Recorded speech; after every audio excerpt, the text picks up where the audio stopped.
Bismillah ar-Rahman ar-Rahim. Assalamu alaikum wa rahmatullahi wa barakatuh. Introduction to Paralegalism, Perspectives, Problems, and Skills, 9th edition.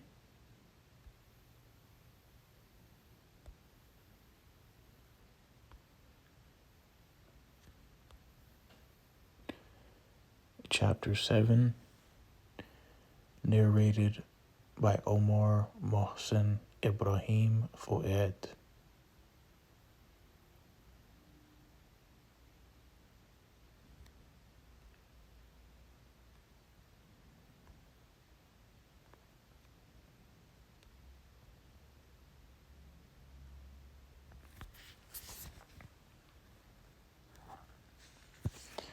Introduction to the Legal System.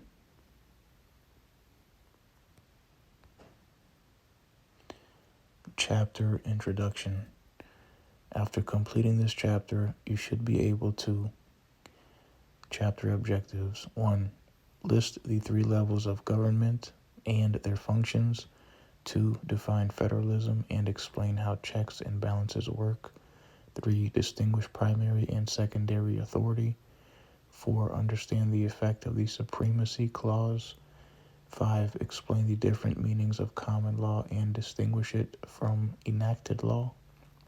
6. Describe the adversary system. 7. Distinguish between the power and the geographic or territorial meanings of jurisdiction. 8. List the main categories of state and federal courts. 9. Explain the different kinds of administrative agencies. 10. Outline the legislative process. What if your best friend decided to protest the war in Afghanistan and burn the American flag to exhibit their lack of support for America's position?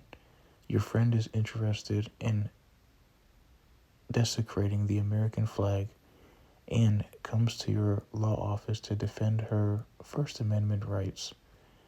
Why would an arrest ensue when all that was being done was the exercise of a First Amendment right? Free speech. No one was hurt during the protest except the flag. There was not a law that was broken. So how can an arrest occur? It appears that your friend is on strong footing, even though you may not agree with the methods, as there are U.S. Supreme Court cases that protect free speech in these instances. The law firm defends the case and it is thrown out of court, and your friend continues protesting the war. Some legislators hear of the case and decide burning the American flag is abhorrent and should be a crime. A group of legislators passes a law that makes it illegal to burn an American flag and carries with it a $1,000 fine and up to 6 months in jail. Your friend continues protesting, unaware of the new law. At one of the protest rallies, the American flag is burned and a group of protesters, including your friend, is arrested for violation of the statute. Once again, the assistance of your law firm is sought, and the partner handling the case argues that the law is unconstitutional as a violation of the First Amendment. The U.S. District Court finds the statute constitutional and upholds your friend's fine. Appeals are made to the courts of appeal, also siding with the district court. Now your supervising attorney files a petition for writ of certiorari.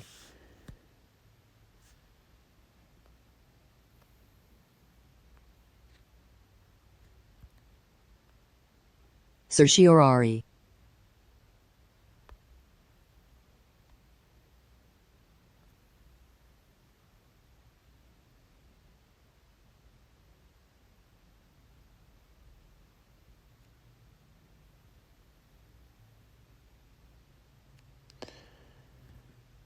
Now your supervising attorney files a petition for writ of certiorari to the U.S. Supreme Court, asking the court to declare the statute unconstitutional.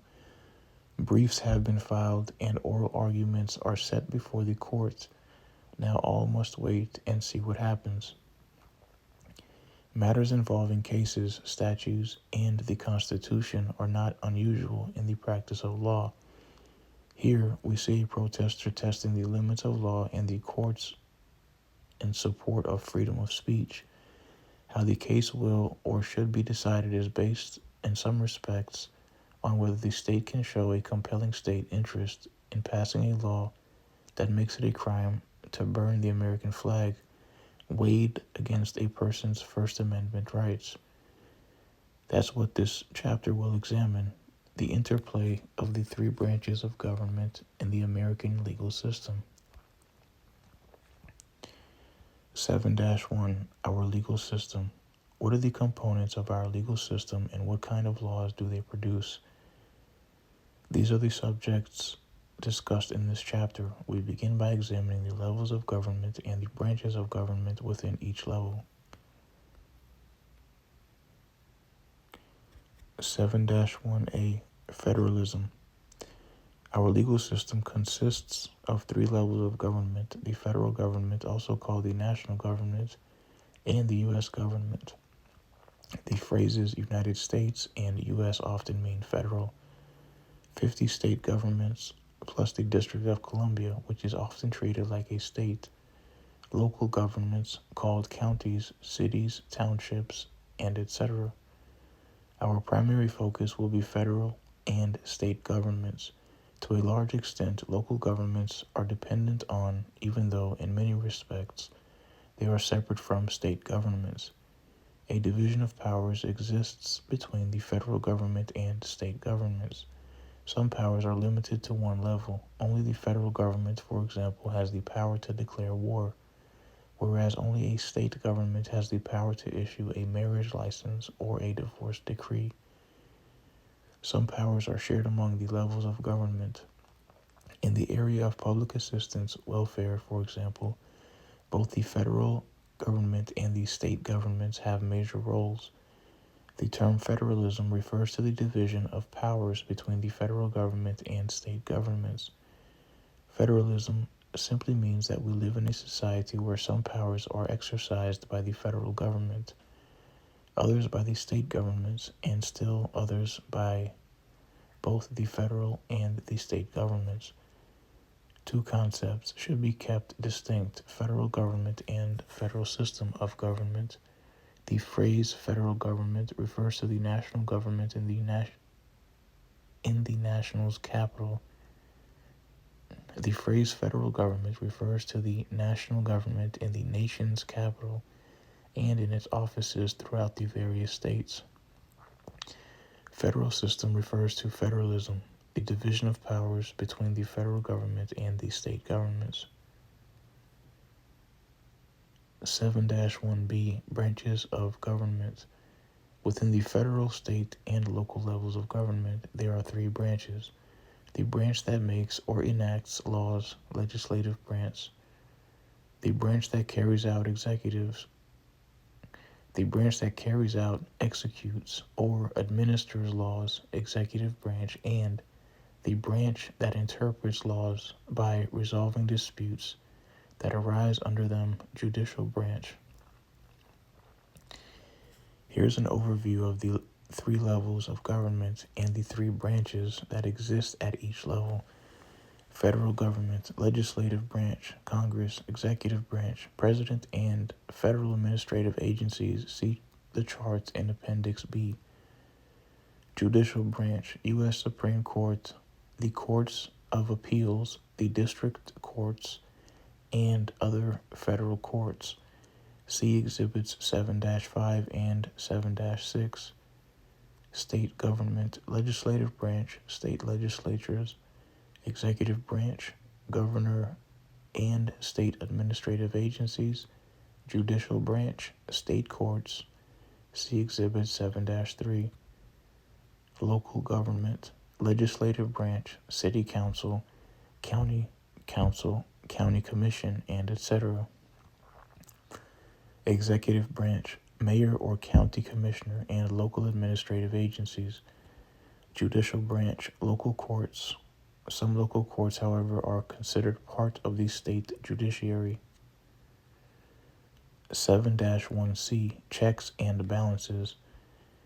A major component of how the legislative, executive, and judicial branches of government and their laws interact is called checks and balances, which are designed to prevent any one branch from becoming too powerful. This occurs by allowing one branch to review, block, or otherwise check another branch so that a balance of powers is maintained among the branches. Let's look at some examples. Checks on legislative branch by executive and judicial branches.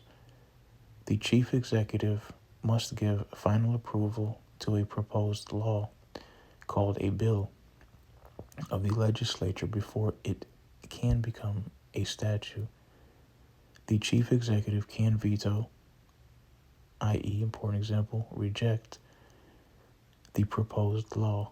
The judicial branch has the power of judicial review, whereby the courts can declare that a statute passed by the legislature is in conflict with the Constitution, i.e., important example, is unconstitutional.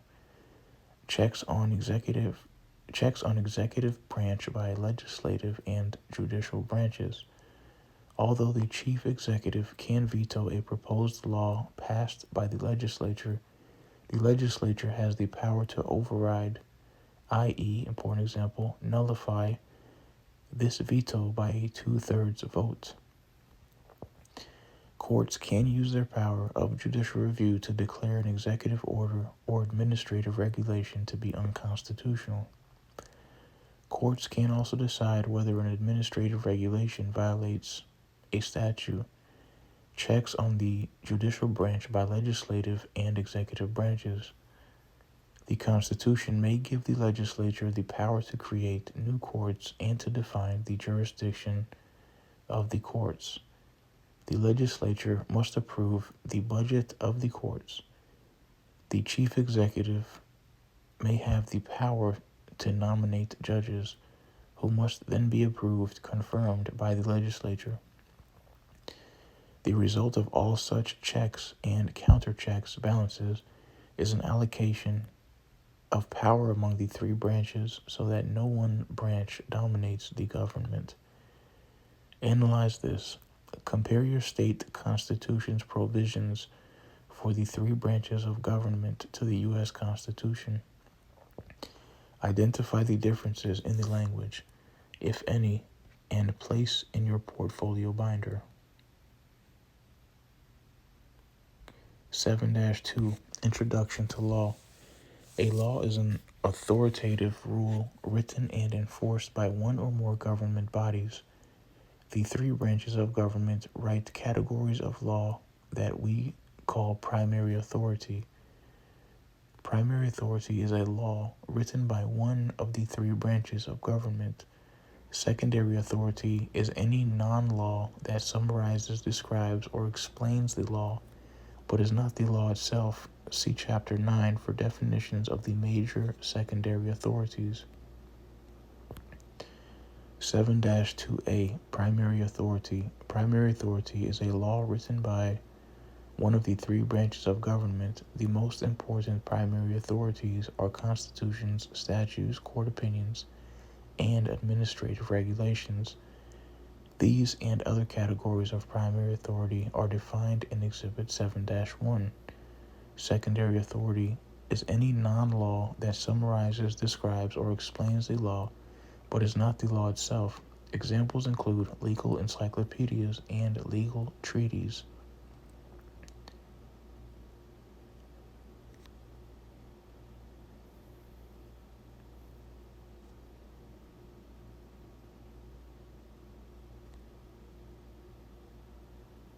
Treatises.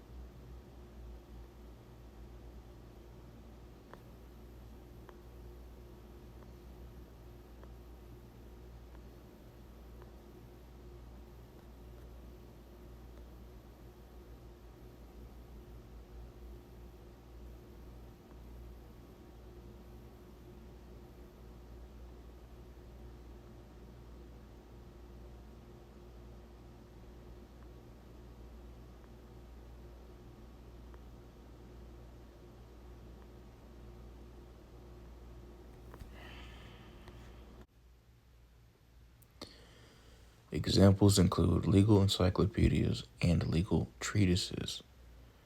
A special example of secondary authority is an opinion of the Attorney General, which consists of legal advice given by the chief law officer of the government to another government official or agency.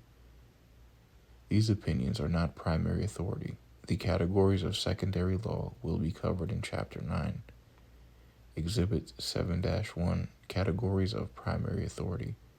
Primary authority is a law written by one of the three branches of government. Secondary authority is any non-law that summarizes, describes, or explains the law, but is not the law itself. See Chapter 9 for definitions of the major secondary authorities.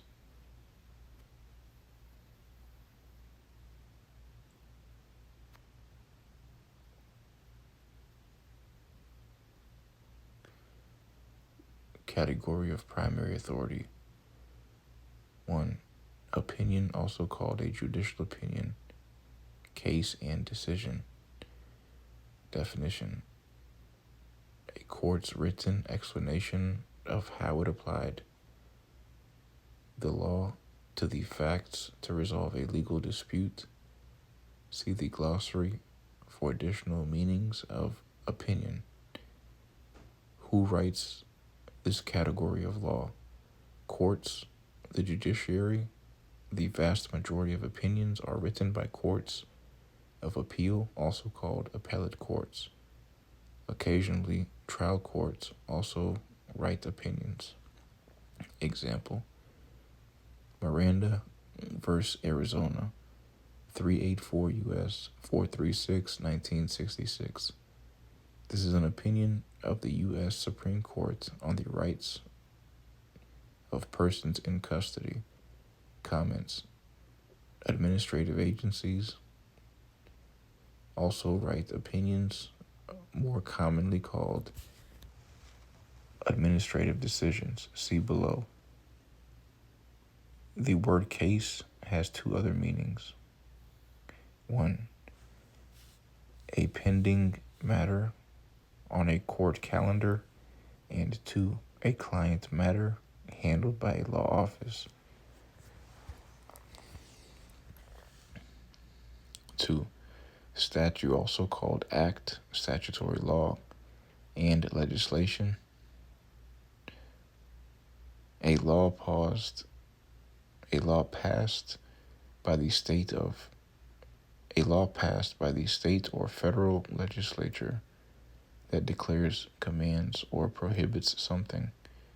The legislature, some states allow the electorate to participate in the enactment of statutes and constitutional provisions by popular vote through the initiative and referendum process. See these terms in the glossary. 18 U.S.C. Statute 241, 2023, Section 241 of Title 18 of the United States Code covers conspiracies to deprive people of constitutional rights. Local governments also have legislative bodies, like, for example, city councils.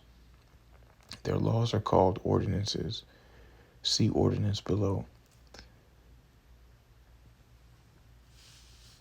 Constitution. The fundamental law that creates the branches of government, allocates power among them, and defines some basic rights of individuals. Varies often a combination of the legislature and a vote of the people. Another option might be a constitutional convention. U.S. Constitution, ART 2, Statute 4, Section 4 of Article 2 of the U.S. Constitution is on the removal of the President from office. In addition to the federal U.S. Constitution, each state has its own constitution. At the local level of government, charters have similarities with the Constitution. At the federal and state levels, see charter below. Administrative regulation, also called administrative rule, a law written by an administrative agency designed to explain or carry out the statutes, executive orders, or other regulations that govern the agency. Administrative agency. 27 CFR Statute 16.1 2024, Section 16.1 of Title 27 of the Code of Federal Regulations covers health warnings on alcoholic beverages. There are administrative agencies of the federal, state, and local levels of government. All of these agencies write administrative regulations.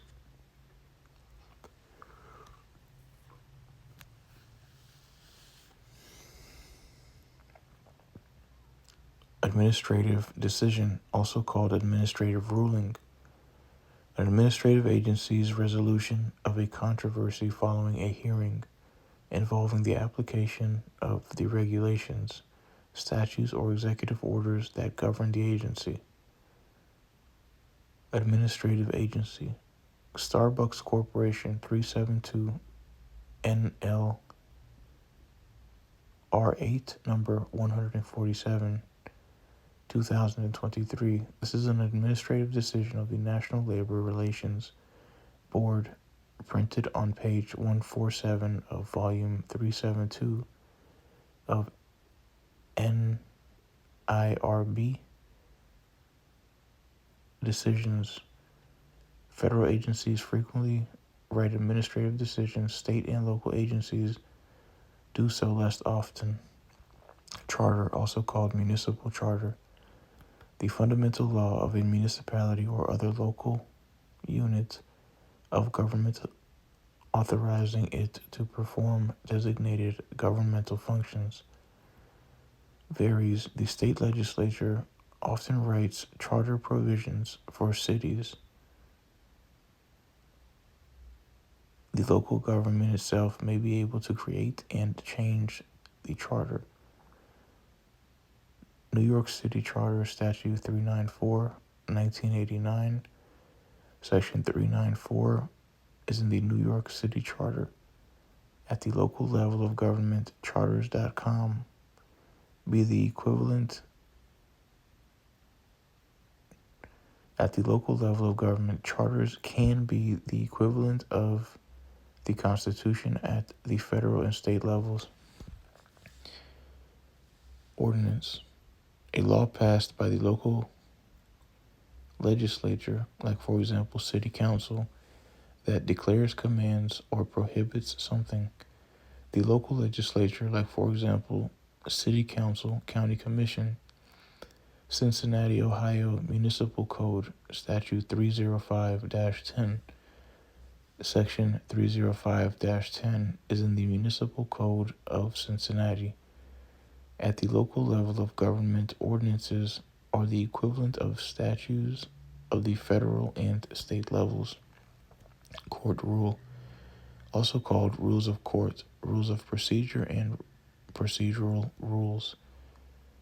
A procedural law that governs the mechanics of litigation, practice, and procedure before a particular court. Courts often the highest court within the judicial court.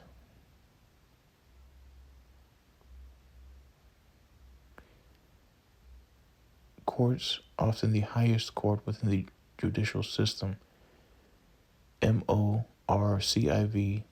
P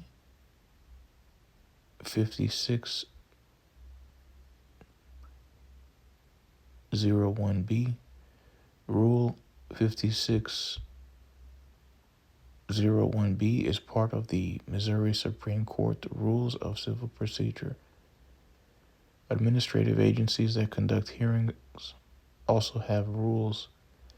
They are often called procedural rules. Executive order, a law issued by the chief executive pursuant to specific statutory authority or to the executive's inherent authority to direct the operation of governmental agencies. President for U.S. government, governor for state government, mayor or county executive for local government. Executive Order number 22,796, 3 CFR 359/1992. This is Executive Order 22,792 of the President on page 359 of Volume 3 of the 1992 Code of Federal Regulations, CFR. Treaty, also called Accord, Convention, and Pact, a formal agreement between two or more nations. The President makes treaties by and with the consent of the U.S. Senate. Treaty of Friendship, Commerce and Navigation, U.S.-Japan, ART-VI, May 24, 1953. If the President has the authority to enter the agreement without Senate approval, it is called an executive agreement.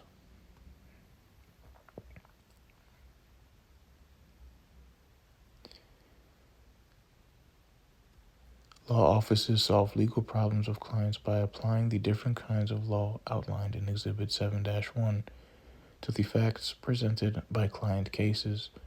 Some cases are straightforward, such as garden variety automobile accident that might be settled with little or no involvement of the courts. Other cases can be considerably more complex. Example, Linda Thompson applies for unemployment compensation benefits after being terminated from her job. Her former employer says the termination was due to a slowdown in business at the economy. Her former employer says the termination was due to a slowdown in business at the company. Linda believes she was let go because she is a woman and because she is HIV positive. Here are some possible laws described in Exhibit 7-1 that might be involved in her case. State laws, administrative regulations on unemployment compensation of the State Unemployment Compensation Commission, and regulations on discrimination of the State Fair Employment Practices Agency. State statutes on unemployment compensation, civil rights, and sex discrimination.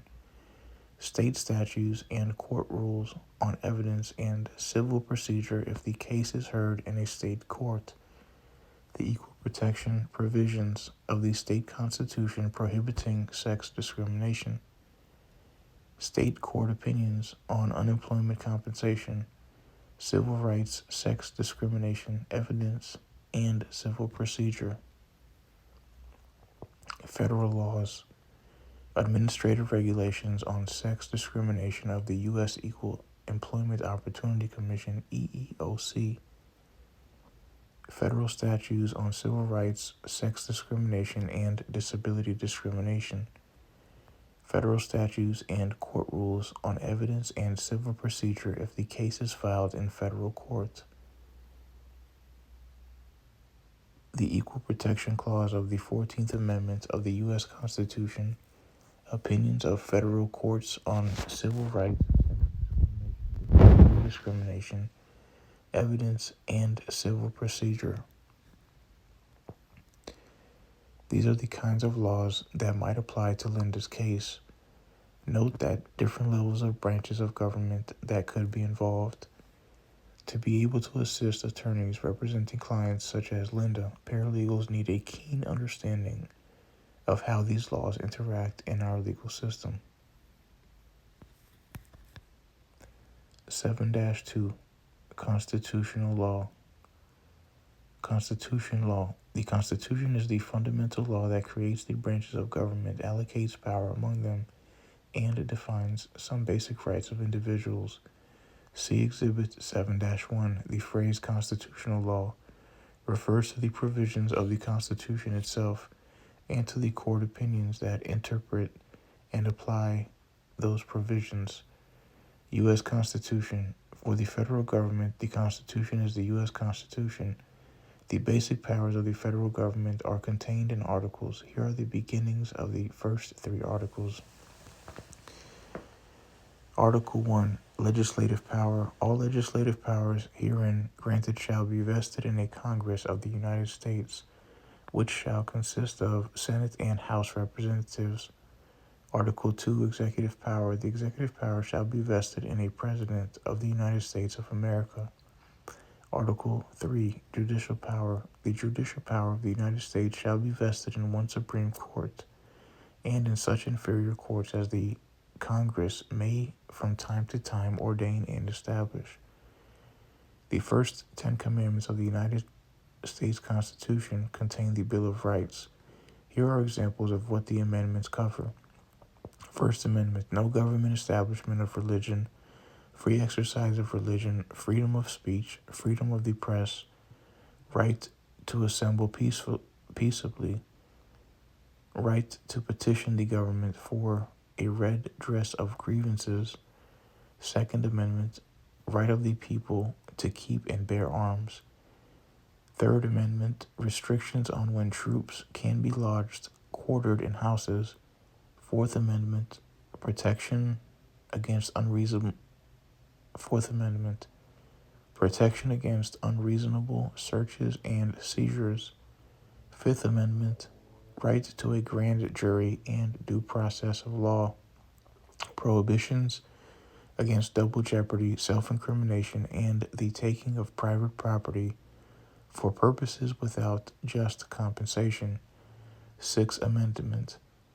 In criminal cases, the right to a speedy and public trial by jury, to subpoena favorable witnesses, to confront opposing witnesses, and to the assistance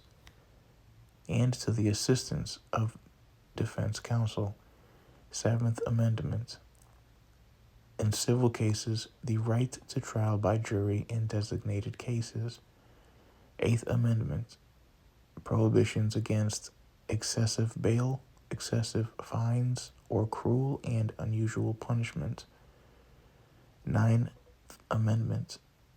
An acknowledgement that the rights of the people are not restricted to those specifically enumerated in the Constitution. 10th Amendment. State governments are entitled to exercise any power so long as the Constitution does not prohibit the states from exercising that power, and so long as the power is not delegated to the federal government. State constitutions. Every state has its own constitution that sets up the branches of government and defines basic rights. State constitutions tend to be considerably more detailed than the U.S. Constitution, yet there are basic similarities. Supremacy Clause. What happens if a state law conflicts with a federal law? Suppose, for example, that a state statute allows the use of medical marijuana, but federal law prohibits it. In such a conflict, federal law controls. However, note that there is a significant national movement toward the legalization of marijuana. This issue has placed the legal concept of the Supremacy Clause front and center. It still remains that if there is conflict between state law and a valid federal law, the latter is supreme. Under the Supremacy Clause in Article VI of the U.S. Constitution, all state laws must be inconsistent. Under the Supremacy Clause in Article VI of the U.S. Constitution, all state laws must be consistent with the U.S. Constitution and with every valid federal statute of Congress. and every valid administrative regulation of the federal agency. The constitutional supremacy of federal law, however, does not mean that statutes are powerless. The federal constitution sets the minimum standard that must be met in every state. It is possible for a state to go beyond the minimum and to grant greater rights than the federal constitution grants. For example, the U.S. Supreme Court has held that the federal constitution does not require free attorney representation for every indigent person who is charged with civil contempt for failure to pay child support. A state, however, is free to interpret its own state constitution to provide such a right. By so doing, the state constitution would be granting stronger civil rights than those guaranteed by the federal constitution. Online exercise. Locate a copy of the U.S. Constitution and your state constitution. Compare the documents and determine the similarities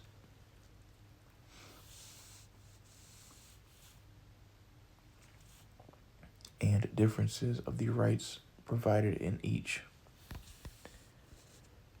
7-2C, Common Law, Enacted Law, and Equity. Before we examine the structure of our court system, we need to cover common law, enacted law, and equity. Common law. The phrase common law has three major meanings, the first of which will be our primary concern in this book. Judge-made law in the absence of controlling statutory law or other higher law, law derived from court opinions. The court opinions and statutes in England and in the American colonies before the American Revolution. The phrase at common law often refers to the colonial period. The legal system of England and of those countries such as the United States whose legal system is based on England's. Common law originated in England during the early Middle Ages when judges in the king's courts wrote opinions that created case law based on the customs and well-established principles. A unique feature of this law was that it was enforced throughout England. It was common throughout the realm. The English common law system was eventually adopted in most of the United States. The counterpart of the common law system is the civil law system of continental Europe, Latin America, and Louisiana. The origin of civil law includes the Code of Justinian of the Roman Empire. Also influential in many civil law countries has been the Code Napoleon of France. Both the common law system and the civil law system rely on statutory codes of legislatures and case law of courts. The difference is primarily one of emphasis. In a common law system, the role of case law is greater than it is in a civil law system. On the other hand, in a civil law system, statutory or code law tends to have a greater prominence than it does in a common law system. 49 states in the United States have a common law system. Louisiana is unique in that its law is largely based on civil law due to the historical importance of France in that state. The word civil also has other meanings. It can refer to the state or to the citizens of a state, like for example, the civil right to vote, to a non-criminal matter, like for example, a civil wrong such as a tort, and to a non-military matter, like for example, civil service. The first definition of common law is the most important. Judge-made law in the absence of controlling statutory law or other higher law. Courts are sometimes confronted with disputes for which there is no applicable law. There may be no constitutional provisions or statutes governing the dispute. When this occurs, the court will apply, and if necessary, create common law to resolve the controversy. This is judge-made law, created in the absence of statutory law or of other higher law, needed to resolve the case at hand.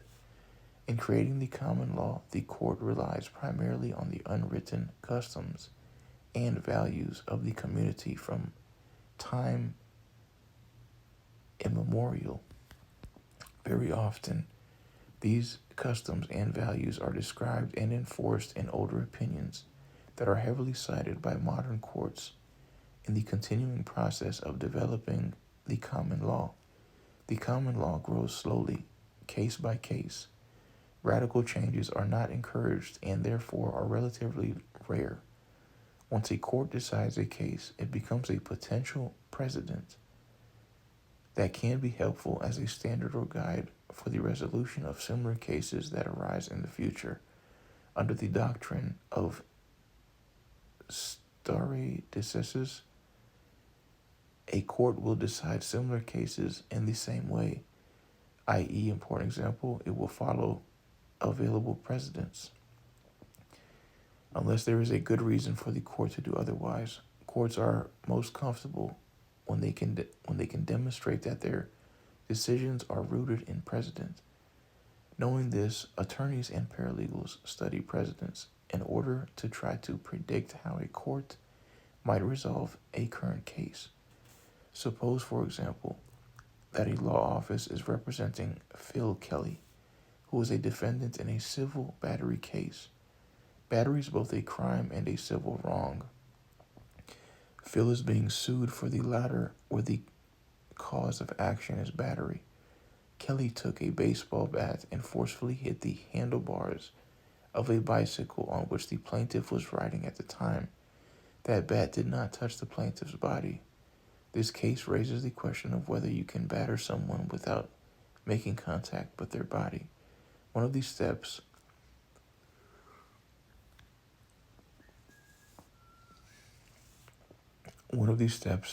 the law office will take in representing Kelly is to do legal research to try to find precedents for this kind of case. Assume that the attorney or paralegal finds the prior case of Harrison versus Linner online. This case decided that the defendant committed a battery when he knocked over a plate being held by the plaintiff, even though the defendant never touched any part of the plaintiff's body. Is Harrison versus Linner a precedent for the bicycle case? Is hitting a bicycle handle with a bat sufficiently similar to knocking a plate out of someone's hand? The law office must predict whether a court will apply Harrison versus Linner to the bicycle case. Making such a prediction requires legal analysis, which we'll be studying in Chapter 8. For our purposes, the example illustrates how precedent is used in our common law system. When the bicycle case goes before the court, the attorneys for both sides will be spending a good deal of time trying to convince the court that Harrison versus Linner is or is not a precedent. The court's resolution of the bicycle issue will become part of the evolving common law. Note that our main definition of common law says judge made law in the absence of controlling statutory law or other higher law. There is a hierarchy in the categories of law. Constitutional law, for example, is higher in authority than statutory law. Statutory law is higher in authority than common law. Assume that the courts have created common law in an area where no controlling statutes existed. This does not mean that statutes can never play a role in this area. The legislature can now decide to step in and create statutes that change the common law in this area for future cases. Such statutes are said to be in derogation of the common law. One of the best examples of the interplay between common law and statutory law can be found in the area of contracts. A great deal of contract law was created by the courts as common law. Centuries ago, for example, the courts created the principle that a contract was not enforceable unless it was supported by consideration, something of value that is exchanged between the parties. Over the years, statutes have been written to change many common law contract principles. In some kinds of contracts, for example, Statutes have changed the common law of consideration for commercial contracts. The greatest statutory changes were brought about by the Uniform Commercial Code UCC. Many other contract statutes in derogation of the common law also exist. Today, contract law consists of a mix of statutes and those common law principles that have not been changed, derogated by legislators, or indeed by the courts themselves, who are always free to change their own common law. This evolution of the common law has been taking place for centuries and has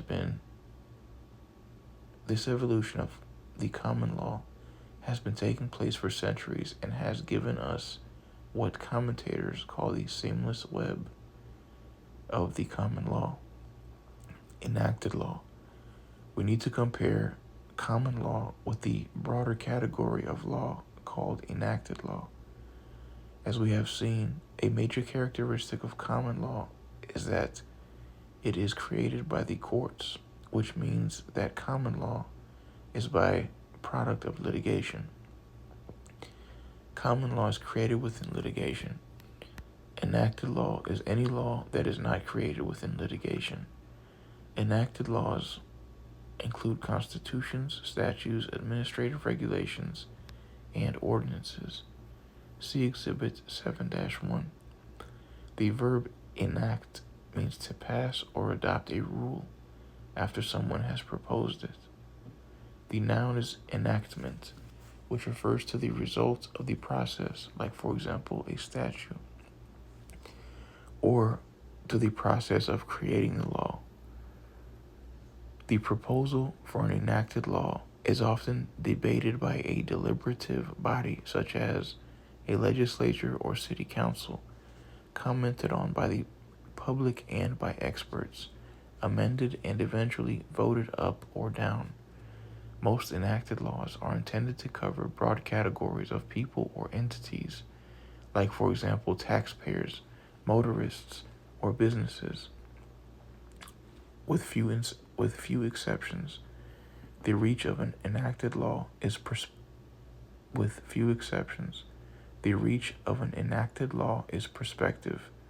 It governs future events that will occur after the rule is enacted.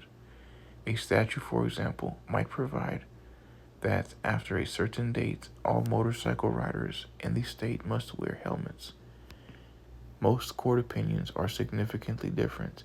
They result from litigation involving specific parties that, in the main, cover events that have already occurred, like, for example, an automobile accident and allegedly discriminatory firing.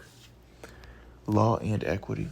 At one time in our history, most states had two separate state court systems, common law courts and equity courts. A major reason courts of equity were developed was to provide parties with more flexible remedies and greater fairness than common law courts provided.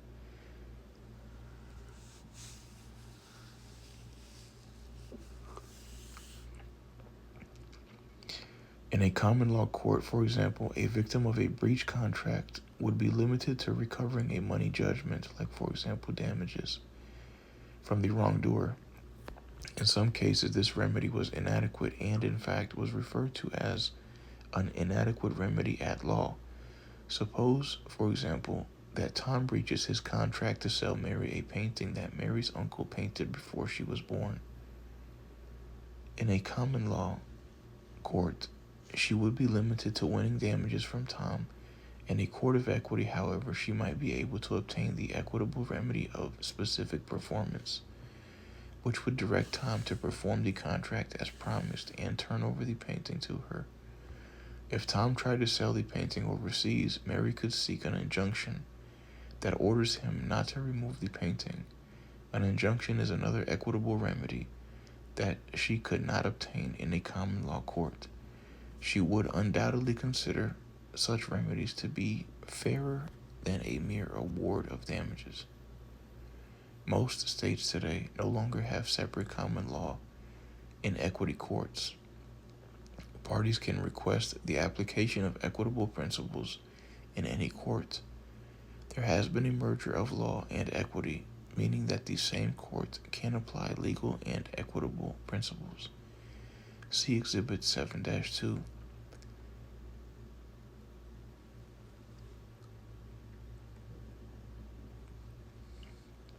That summarizes the various differences between common law and equity courts before they were merged. Exhibit 7-2, Common Law Courts and Equity Courts before the merger of law and equity. Category of court. Other names for this separate court: common law court, court law, equity court, court of equity, chancery court.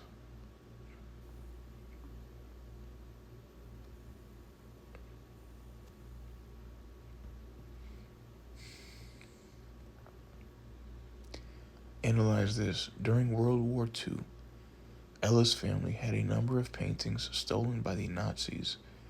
One of these stolen paintings has been found in a private home in the United States, near where Ella currently lives. The painting comes up for auction, and Ella recognizes the painting as her family's. Can Ella use any form of equity to reclaim her family's painting, and why?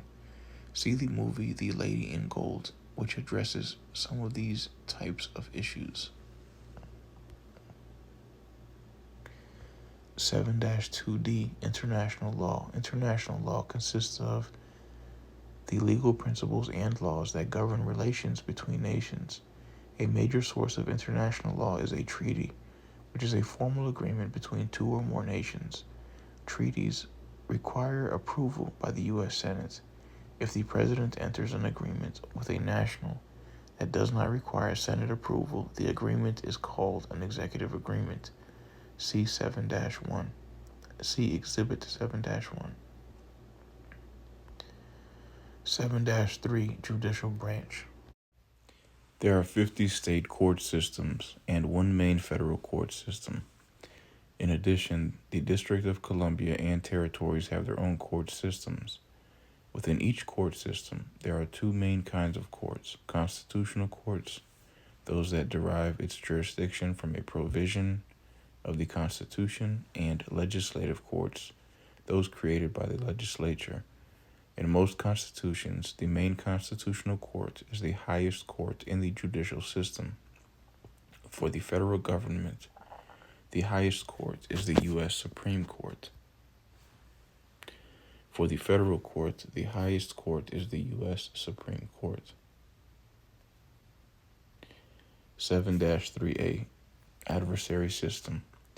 The main function of courts is to adjudicate, resolve, or decide legal disputes. The noun is adjudication. A major characteristic of our courts is that they are adversarial. We have an adversary system in which legal disputes are resolved by the parties, alone or through their advocates, arguing their conflicting claims before a neutral, impartial decision maker.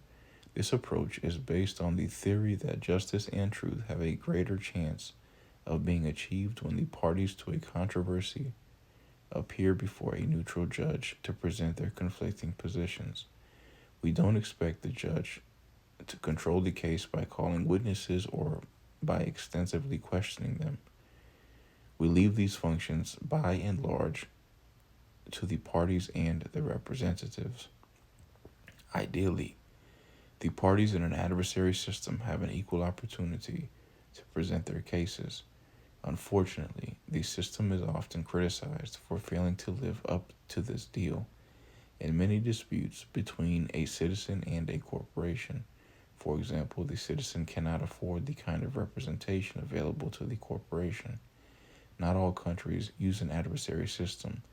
Many European countries have an inquisitorial system in which the judge has a more active role in questioning the witnesses and in conducting the trial than in countries with an adversary system. 7-3B, Courts of Record.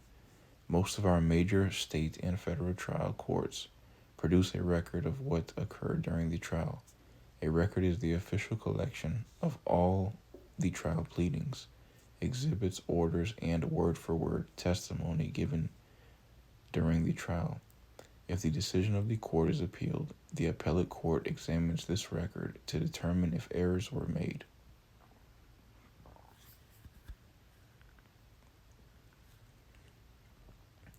Not all courts, however, are courts of record. Some lower-level trial courts, called inferior courts, are not courts of record. The decision or result of the proceeding in such courts is recorded, but rarely, if ever, is a complete record made of the proceeding. A party wishing to appeal the decision may have to start over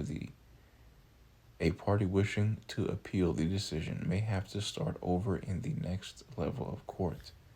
A trial de novo is required. 7-3C Jurisdiction. The lifeblood of any court is its jurisdiction.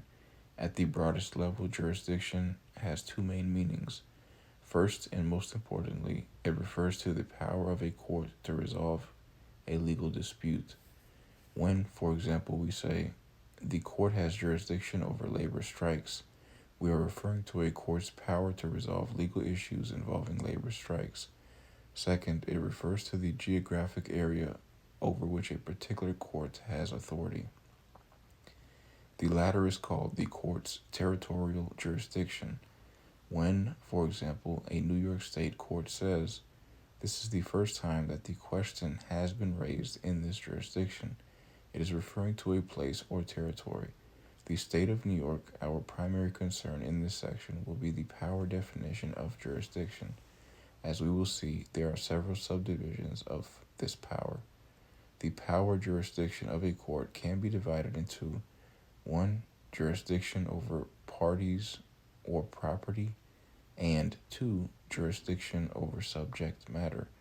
Jurisdiction over parties or property. Personal jurisdiction is a court's power over a person to determine, adjudicate his or her personal rights. This jurisdiction is also called in personam jurisdiction. In addition, a court can exercise in rem jurisdiction over property within the geographic boundary or territory of the court, even if the claimed owners or others involved are not present within the boundaries or territory. Jurisdiction over subject matter. The second kind of power jurisdiction that enables a court to adjudicate a dispute is its power over the subject matter of the dispute. By subject matter, we mean the particular kind of category of case involved, like, for example, copyright infringement, manslaughter, or divorce. This power is called subject matter jurisdiction. The most common classifications of subject matter jurisdiction are as follows: limited jurisdiction, general jurisdiction, exclusive jurisdiction, concurrent jurisdiction, original jurisdiction, appellate jurisdiction. Limited jurisdiction. A court of limited jurisdiction can hear only certain kinds of cases. For example, a criminal court is not allowed to take a non-criminal case, and a small claims court is authorized to hear only cases in which the plaintiff seeks damage from the defendant that is at or below the maximum set by statute. If a plaintiff brings a civil case in a criminal court or seeks damage in a small claims court that are above the maximum, the defendant can challenge the court's subject matter jurisdiction. General jurisdiction. A court of general jurisdiction can, with some expectations, hear any kind of civil or criminal case. Here the word civil means non-criminal. A state court of general jurisdiction can hear a wide range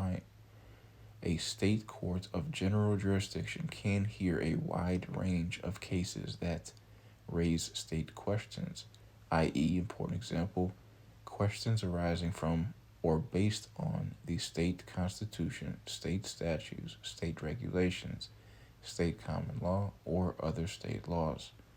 A federal court of general jurisdiction can hear a wide range of cases that raise federal questions, i.e., important example, questions arising from or based on the federal U.S. Constitution, federal statutes, federal regulations, or other federal laws.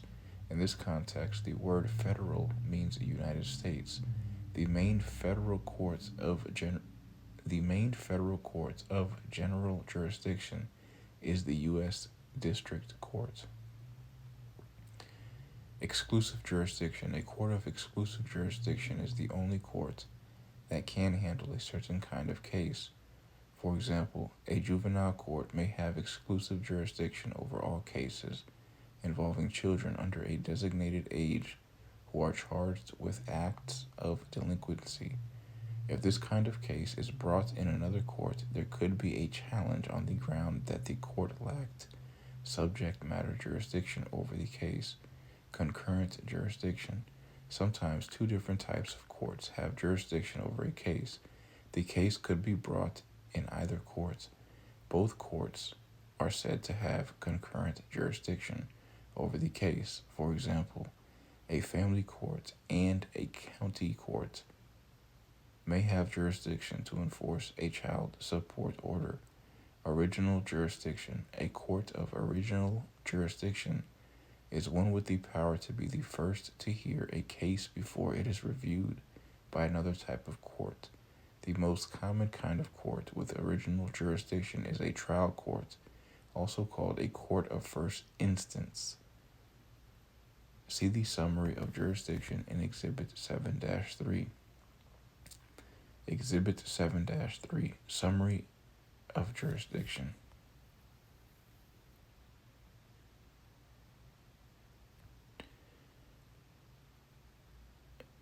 Summary of jurisdiction. Personal jurisdiction. Jurisdiction over the person or legal entity.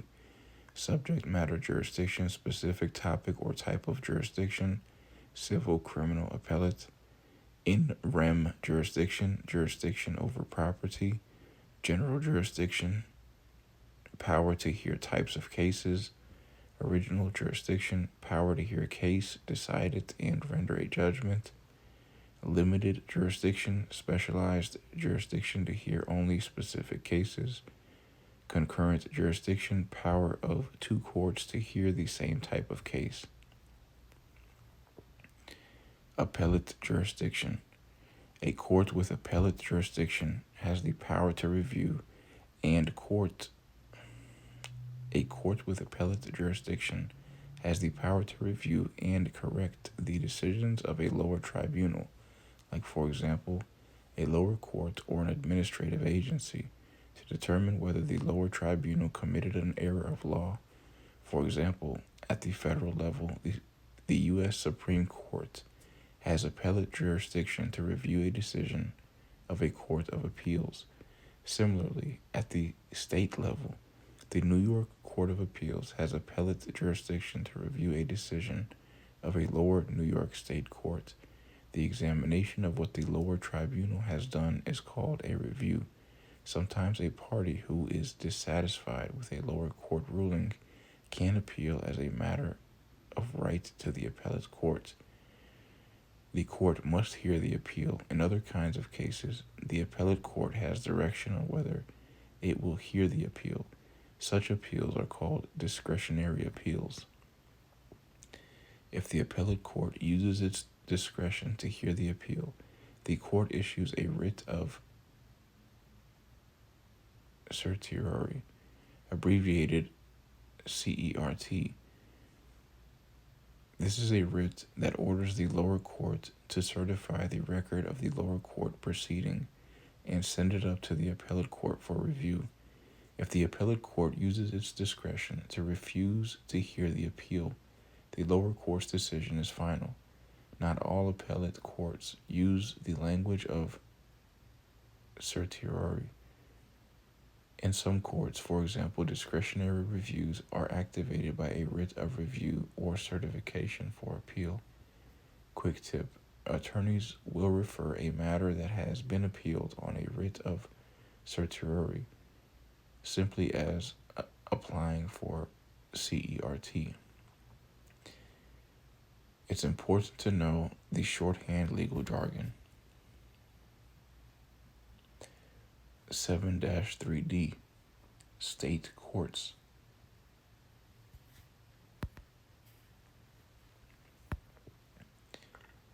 With this background overview of court jurisdiction, we first examine state judicial systems, our state courts. The vast majority of litigation in America, over 90%, occurs in state courts. States may differ in the names of their courts and in the number of appellate courts that they have, as you can see in Exhibit 7-4. Exhibit 7-4, State Court Systems. Most states have at least 2 levels of trial courts. The chart refers to them as tiers. Tier 1 is the highest level. Tier 2 is the inferior level. About half the states have 2 levels of appellate courts, intermediate and final. Other states have only 1 appellate court level, final. The names of state courts differ from state to state. The chart in Exhibit 7-4 presents an overview of the names that exist. For the specific names of state courts in your state, go to www.govengine.com. Click your state on the map and then click Entries under Judicial Branch.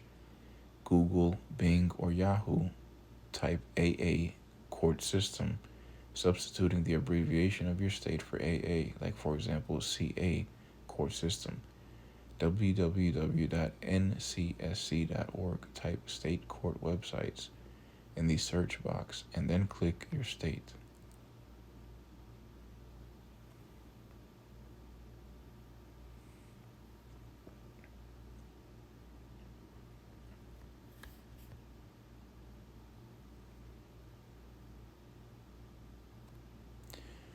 State courts of original jurisdiction. A state court of original jurisdiction is a trial court. Most states will have at least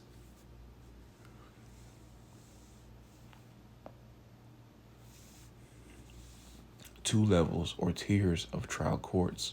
Trial courts hear the dispute, determine the facts of the case, and make the initial determination or ruling. In addition, they may sometimes have the power to review cases that were initially decided by an administrative agency. At the lower level are state trial courts, which are courts of limited or special jurisdiction, the so-called inferior courts. Local courts such as small courts, family court, municipal court, and justice of the peace courts often fall into this category. Some are not courts of record. Inferior courts may have original jurisdiction over relatively minor cases, such as violations of local ordinances and lawsuits involving small sums of money. Also included in this category are special courts that are limited to special matters, such as surrogate courts or probate courts that hear matters involving the estates of deceased or mentally incompetent people. Immediately above the trial courts of limited jurisdiction are the trial courts of general jurisdiction, which usually handle more serious cases such as lawsuits involving large sums of money. These trial courts are courts of record. The name given to the trial courts of general jurisdiction varies greatly from state to state.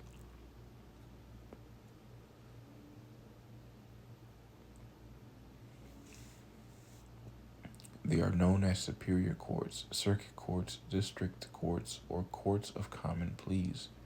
New York is especially confusing. There, the trial court of general jurisdiction is called the Supreme Court, a label reserved in most states for the court of final resort, the highest court in the system. Finally, trial courts may be segmented into divisions. A trial court of general jurisdiction, for example, might be broken up into specialized divisions such as landlord-tenant division, family division, juvenile division, and criminal division. State courts of appellate jurisdiction. Appellate courts have appellate jurisdiction that allow them to review decisions of a lower tribunal. usually lower court, usually a lower court. The goal of the review is to determine whether the lower court committed any errors of law by incorrectly interpreting or applying the law to the facts of the dispute. In this review process, appellate courts do not make their own findings of fact. No new evidence is taken, and no witnesses are called.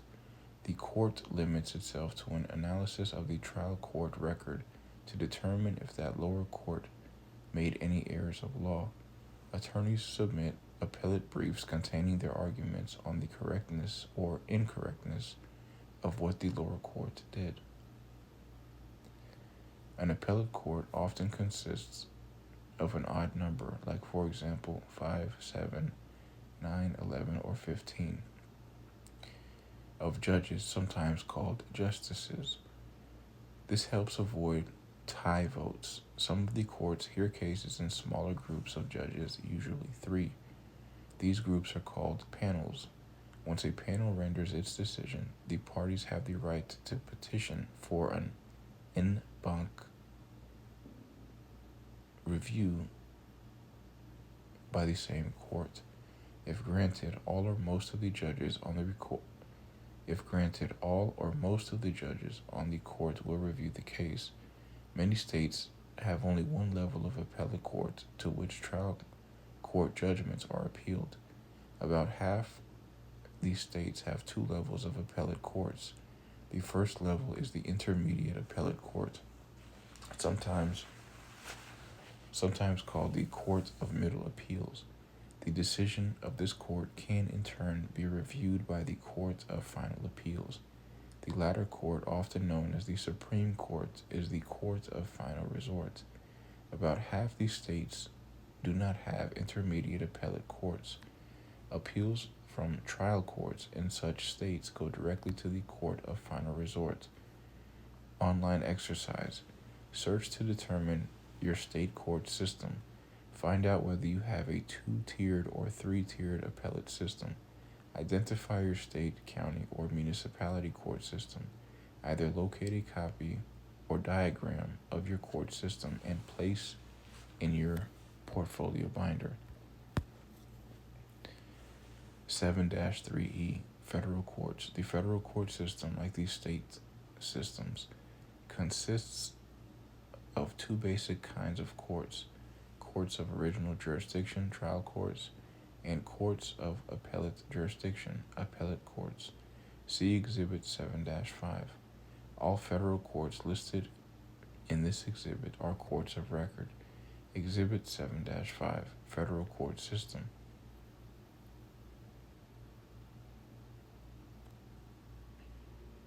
United States Supreme Court, United States Court of Appeals, 1 for each of 12 judicial circuits, like for example the 5th Circuit. United States of Appeals for the federal court, United States Court of Appeals for the armed services, United States District Court, Maine Federal Trial Court, but can review decisions of most federal agencies. U.S. bankruptcy courts are units of U.S. district courts. United States Tax Court, decisions of some federal agencies, like for example FTC or NLRB, can be appealed to a United States Court of Appeals. United States Court of International Trade, United States Court of Federal Claims, United States Court of Appeals for Veterans Claims, United States Patent and Trademark Office, United States International Commission, Army Court of Criminal Appeals, Air Force Court of Criminal Appeals, Navy Marine Court of Criminal Appeals, Coast Guard Court of Criminal Appeals. Federal Courts of Original Jurisdiction. The main federal court at the trial level is the U.S. District Court. It hears two main categories of cases: those that raise federal questions, like, for example, whether an employer has violated the National Labor Relations Act or the Constitution, such as the First Amendment, and those that involve diversity of citizenship, like, for example, a citizen of Ohio sues a citizen of Idaho claiming at least $75,000 for a breach of contract. There are federal districts throughout the country, with at least one for every state: the District of Columbia, Guam, the Virgin Islands, and Puerto Rico. Quick tip: many states have more than one district court within its borders. Always check to see which federal district court a case should be filed in. For example, Texas has the northern, southern, eastern, and western districts within its state. A case cannot be filed in any court that you want. District courts exercise general jurisdiction in that they can hear a broad range of civil or criminal cases. In a sense, however, they are courts of limited jurisdiction because they can resolve only those cases that raise federal questions or where the parties have diversity of citizenship. District courts also serve as courts of review for many cases initially decided by federal. District courts also serve as courts of review for many cases initially decided by federal administrative agencies. U.S. bankruptcy courts are units of the U.S. district courts. U.S. bankruptcy judges hear those bankruptcy cases that are referred to them by U.S. district judges. In addition to the U.S. district courts, several federal courts exercise limited original jurisdiction over specialized cases. Such courts include the U.S. Court of Federal Claims, which hears contract and other non-tort claims against the federal government, the U.S. Court of International Trade, Tax Court, and the U.S. Court of Appeals for veterans' claims. Federal courts also permitted to hear a state court claim under which they already have federal jurisdiction, where the state claim arises out of the same set of facts as the federal claim. See 23 U.S.C. Statute 1367. This is known as the supplemental jurisdiction. This type of jurisdiction was previously known as pendant party, and ancillary jurisdiction. Magistrate system within the federal courts. Because of the number of cases filed in the federal court system, a system was created to help the U.S. District Court judges more efficiently manage their court cases and dockets. Because of overloaded dockets, a magistrate system was created by Congress. Under this system, a district court judge could appoint a magistrate judge to assist with the management of their case dockets. Magistrate judges are not appointed by the President and confirmed by the U.S. Senate. They are strictly appointed by the district court judge and do not have a lifetime tenure. With the consent of the parties, the magistrate judge can preside over a myriad of issues in a case. They can conduct misdemeanor trials, hear discovery motions, and make recommendations on dispositive matters to the district court judge, offering much needed assistance to the district court judge. A magistrate judge hears hundreds of matters from their assigned court. Without them, cases would languish in the court system much longer than many already do. Federal courts of appellate jurisdiction. The federal system, like almost half of the 50 state judicial systems, has two levels of appellate courts: intermediate appellate courts and the court of final resort. The primary courts at the intermediate appellate level are the U.S. Courts of Appeals, formerly called the Circuit Courts of Appeals. There are 12 of these courts, one for each of the 12 judicial circuits in the country. 11 of the circuits are made up of groupings of various states and territories. The District of Columbia has its own circuit. The main function of the U.S. Courts of Appeals is to review the decisions of the federal courts of original jurisdiction, primarily the district courts and the tax courts.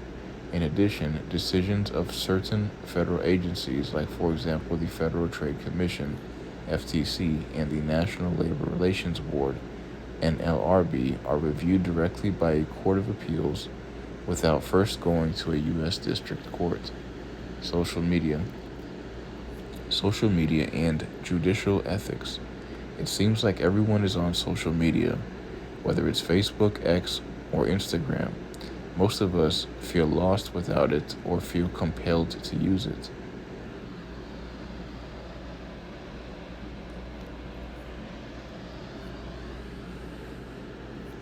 No matter where you stand on social media, it is now a way we communicate and stay in touch with each other.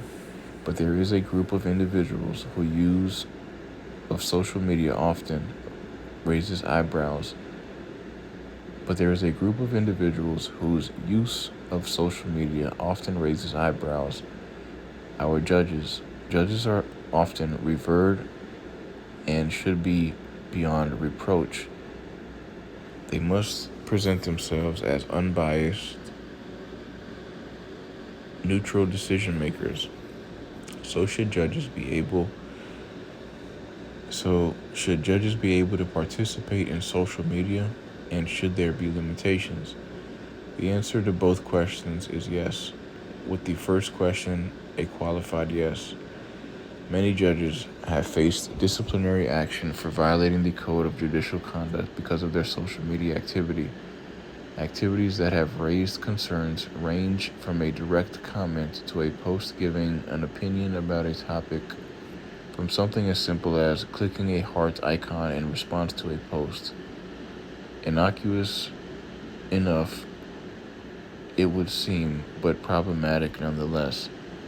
The cases that are reported are the more extreme misuse of social media, but judges must be aware of their use of the medium and the effect it may have on pending or future cases. In fact, the California Supreme Court updated its Code of Judicial Ethics to provide guidance and advice on the use of social media. They explicitly reminded the judiciary of the accessibility and durability of online communications and how those communications could directly or indirectly affect a case. Judges need to take heed that their social media statements do not jeopardize their impartiality or denigrate the judiciary. Attorneys and litigants have access to the same social media and will be working. Attorneys and litigants have access to the same social media and will be looking for the post, tweet, or picture that could be worth 1,000 words. Or in other words, be the death knell in a case that drew some media attention, partly because it was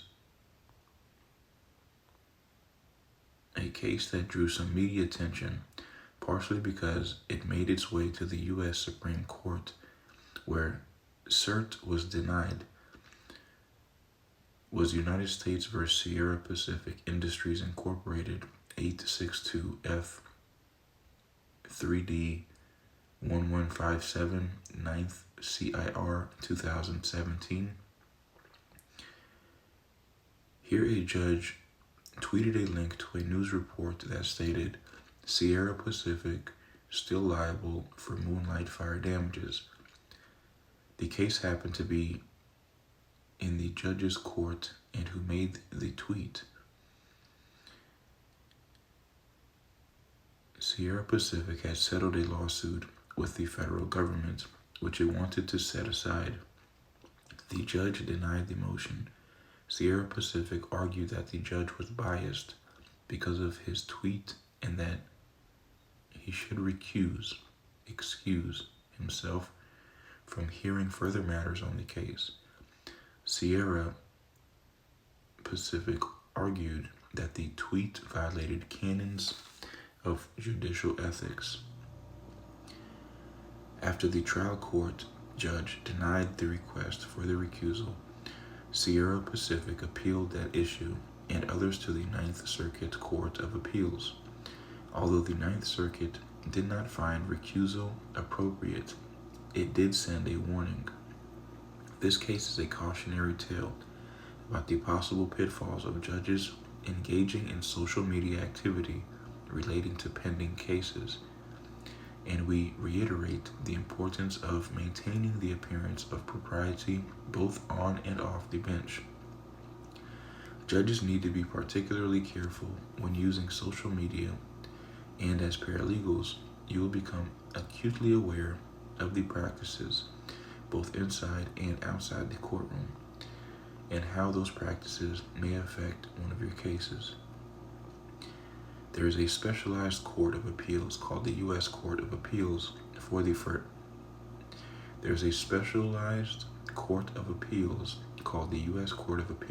Federal Circuit. This court reviews decisions from the U.S. Court of International Trade, the U.S. Court of Federal Claims, the U.S. Court of Appeals for Veterans Claims, the U.S. Patent and Trademark Office, the U.S. International Commission, and some decisions of the district courts where the U.S. government is a defendant. The U.S. Court of Appeals for the Armed Services reviews decisions of the courts of criminal appeals within the branches of the military. Finally, the U.S. Foreign Intelligence Court is a special court whose sole function is to review applications for warrants related to national security investigations. Its decisions are reviewed by the U.S. Foreign Intelligence Surveillance Court of Review.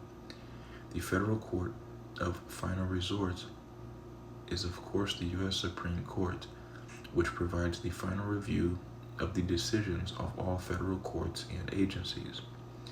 The Supreme Court may also review certain decisions of the state courts when these decisions raise questions involving the U.S. Constitution, a federal statute, or other federal law. Although the Supreme Court has original jurisdiction to conduct trials in certain categories of cases, this jurisdiction is rarely used. The main activity of the court is based on its appellate jurisdiction. The court consists of 9 justices, including the Chief Justice. Online exercise. Determine who currently sits on the U.S. Supreme Court and when their tenure began. Learn more about the court and its justices at www.supremecourt.gov. Exhibit 7-6 illustrates the division of the federal court system into 12 circuits. Each circuit has its own U.S. Court of Appeals. The U.S. District Courts exists within these circuits. Exhibit 7-6, U.S. Courts of Appeal and U.S. District Courts. The dotted lines within a state indicate boundary lines for the district courts.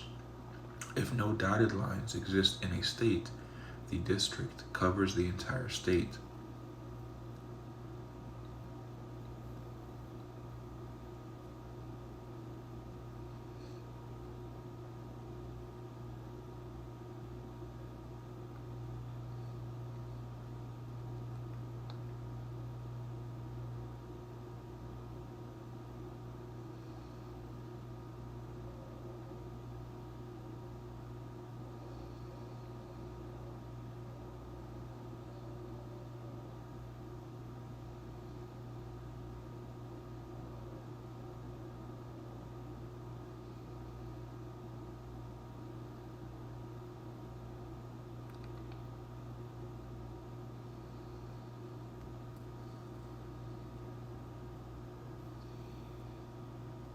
Source: Administrative Office of the United States Courts, January 1983, www.uscourts.gov/court links.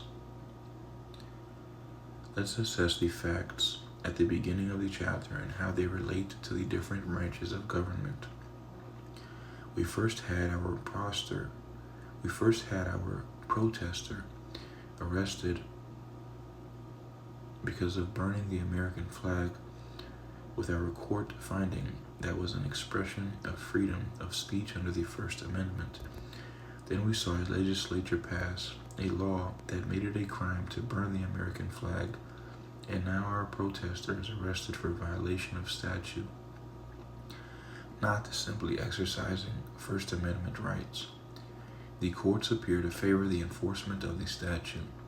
However, the state would have to show that its interest overrides the First Amendment freedom of speech, a difficult task. When reviewing the case law interpreting the U.S. Constitution, it appears that one's freedom of expression, no matter how repugnant it may be to some, is protected speech under the Constitution. Take a look at Texas v. Johnson, 491 U.S. 397, 109 S.C.T. 2533, 105 L.E.D. 2D 342, 1989. Reverting to our discussion in Chapter 6 as to what constitutes the unauthorized practice of law. Reverting to our discussion in Chapter 6 as to what constitutes the unauthorized practice of law, we turn to a case that involves all three branches of government.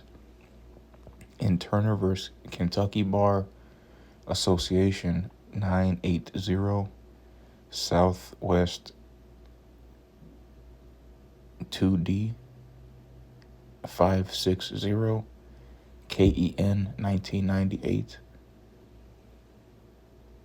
we see an executive branch department challenge an advisory bar opinion from the Kentucky Bar Association that found a statute permitting paralegals to assist workers' compensation complainants to be the unauthorized practice of law. The executive branch, the Workers' Compensation Commissioner, brought an action asking the Kentucky Supreme Court to find the statute constitutional and a proper exercise of its authority. As we will see, there were certain concerns and practices that the court raised in reaching its ultimate conclusion in the case. Order of the Court, a case study. Turner v. Kentucky Bar Association, Kentucky Supreme Court 980 SW 2D 560 KEN 1998. In Turner v. Kentucky Bar Association, we see the clash of a statute and judicial review compounded by a claim of unauthorized practice of law. The case arose from an extensive overhaul of the Kentucky Workers' Compensation Statute in 1996, where the Kentucky General Assembly amended its workers' compensation statute to permit non-lawyers, now called workers' compensation specialists, to appear before the Administrative Commission. The statute created a division known as Workers' Compensation Specialist Services. The division would serve as an informational source to those who needed it, by responding to inquiries, advising all parties of their rights, assisting workers in obtaining medical reports, job descriptions, and other materials pertinent to a claim for benefits, and preparing all documents necessary for a claim application, and performing any other required duties. Additionally, another statute proclaimed that, notwithstanding any provisions of law to the contrary, the provisions of this chapter shall not be construed or interpreted to prohibit non-attorney representation of injured workers covered by this chapter. Inquiries were made to the Kentucky Bar Association, where they began an internal investigation through one of their committees to determine whether the statute constituted the unauthorized practice of law. After a thorough review, the association issued an opinion finding that the statute and thus the duties it permitted constituted the unauthorized practice of law. Because of the advisory opinion, the Commissioner for Workers' Compensation and some of its specialists sued the Bar Association and asked the Kentucky Supreme Court to determine the constitutionality of the statute. The of the authority of the legislature and judiciary to regulate the practice of law, and whether the duties permitted in the statute overstep the permissible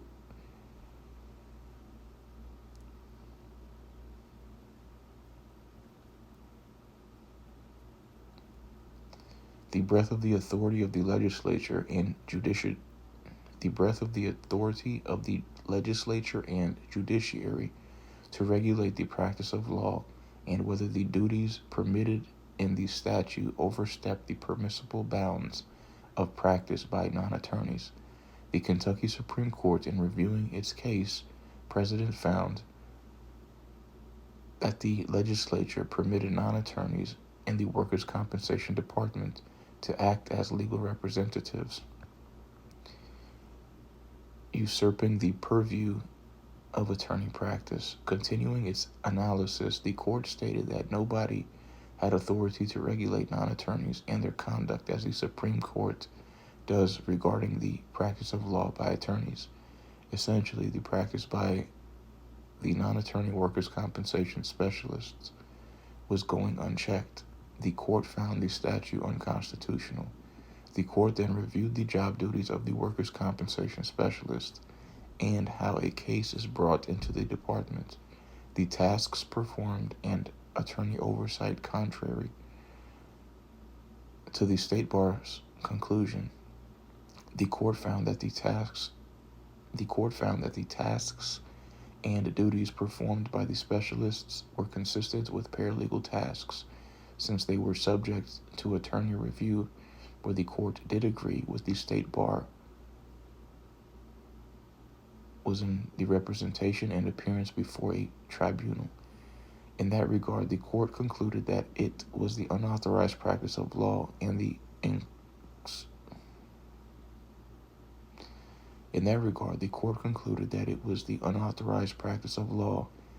the exclusive domain of an attorney.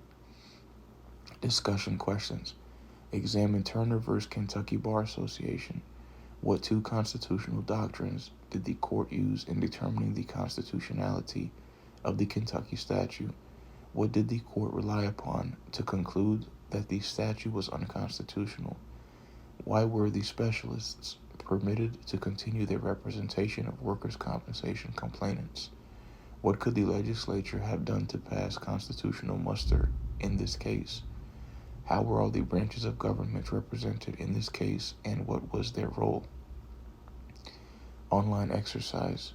Determine what federal court of appeals circuit your state is in. What other states are in your federal appeals circuit? Technology update. The virtual court in a post-pandemic era. Prior to March 2020, the court primarily required all litigants and attorneys appear in person.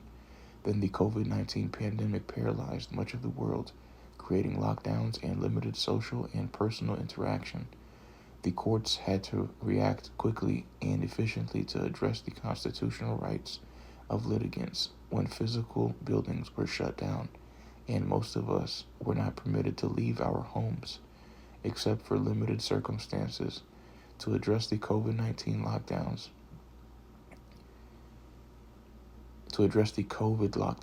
The court in every state and the District of Columbia initiated online hearings that were unprecedented, considering that most courts had never had a virtual hearing prior to March 2020.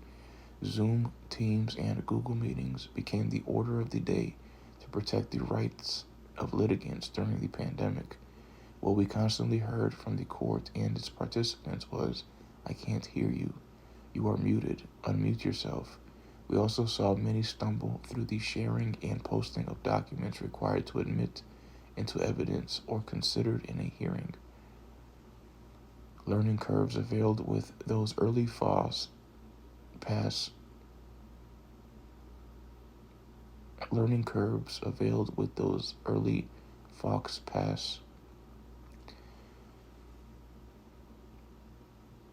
being replaced by the efficiencies of the effortless conducting of hearings, trials, and posting documents virtually.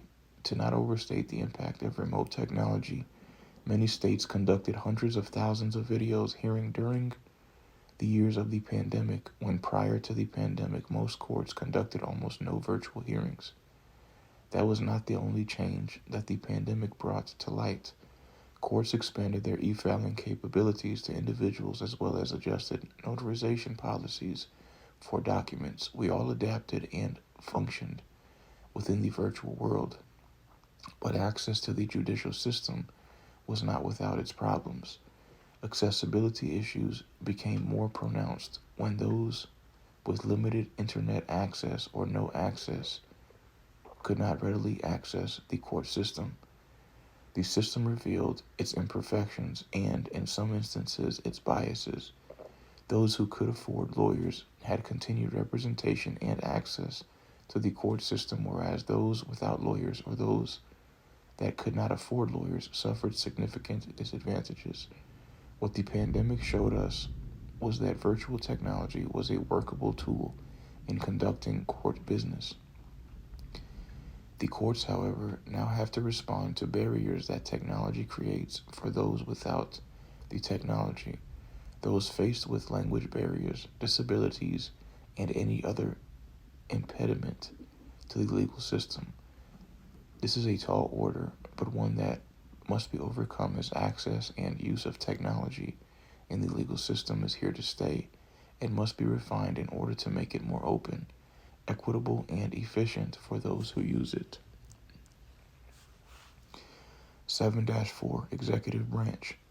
The chief executive of the executive branch of government is the president at the federal level, the governor at the state level, and the mayor or county executive at the local level.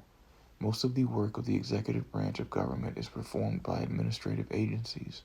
An administrative agency is a government body other than a court or legislature that carries out, i.e., for example, administers or executes the statutes of the legislature, the executive orders of the chief executive, and its own regulations.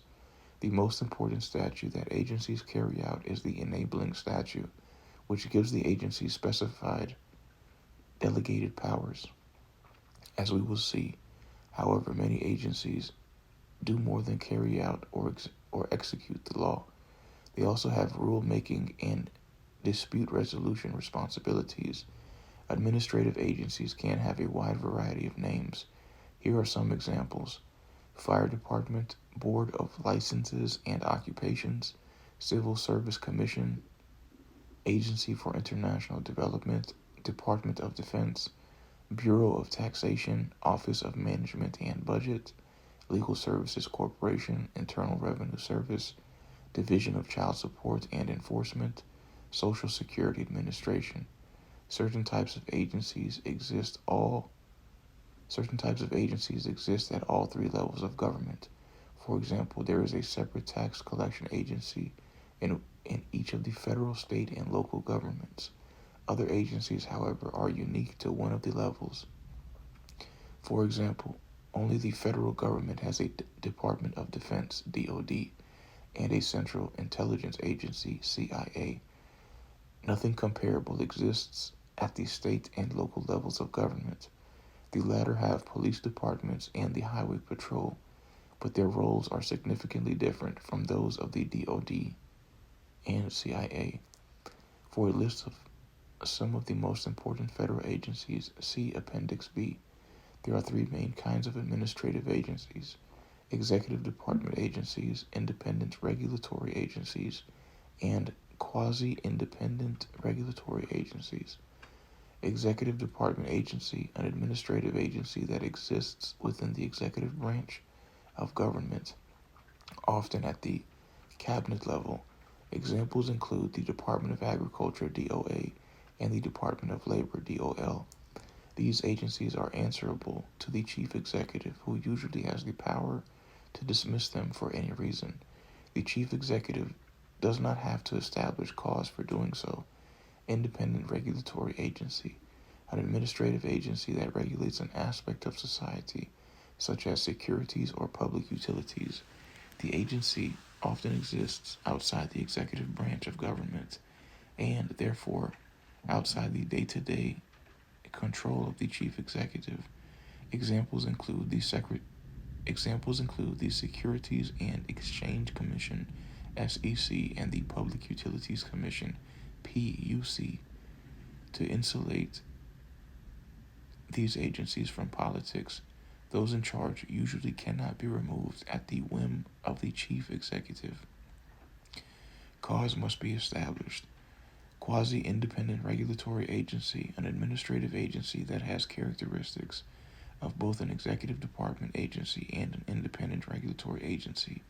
A quasi-independent regulatory agency has more independence than an executive department agency, yet it might exist within the executive department.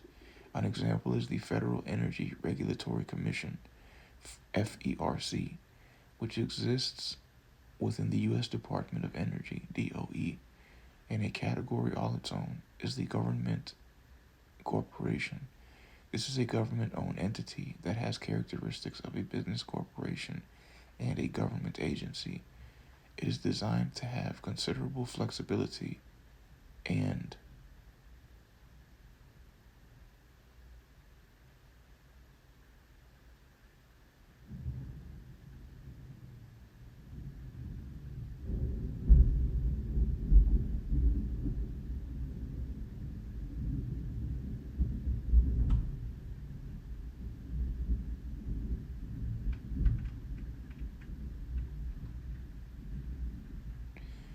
It is designed to have considerable flexibility and independence in carrying out a predominantly business function in the public interest.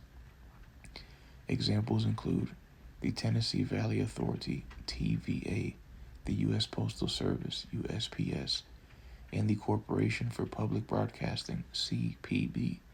The government establishes this entity and usually provides its initial funding. Often, however, a substantial portion of its ongoing budget comes from fees and, for some corporations, from private charitable giving. Members of the boards of directors of federal government corporations are usually appointed by the President and confirmed by the Senate. Many administrative agencies have three functions: execution, rulemaking, and dispute resolution. Execution. The primary function of the agency is to execute, i.e., important example, carry out or administer the statutes and executive orders governing the agency as well as the administrative regulations created by the agency itself. This is the agency's executive function. Rulemaking. The agency often has the authority to write administrative regulations, also called administrative rules. See definition in Exhibit 7-1. In so doing, the agency is making law like a legislature. Indeed, such laws are sometimes referred to as quasi-legislation. The rulemaking power of the agency is therefore called a quasi-legislative power. When considering a new regulation, the agency often publishes the proposed regulation in a register, like for example the Federal Register for federal agencies, in order to give the public an opportunity to comment on the proposed regulation.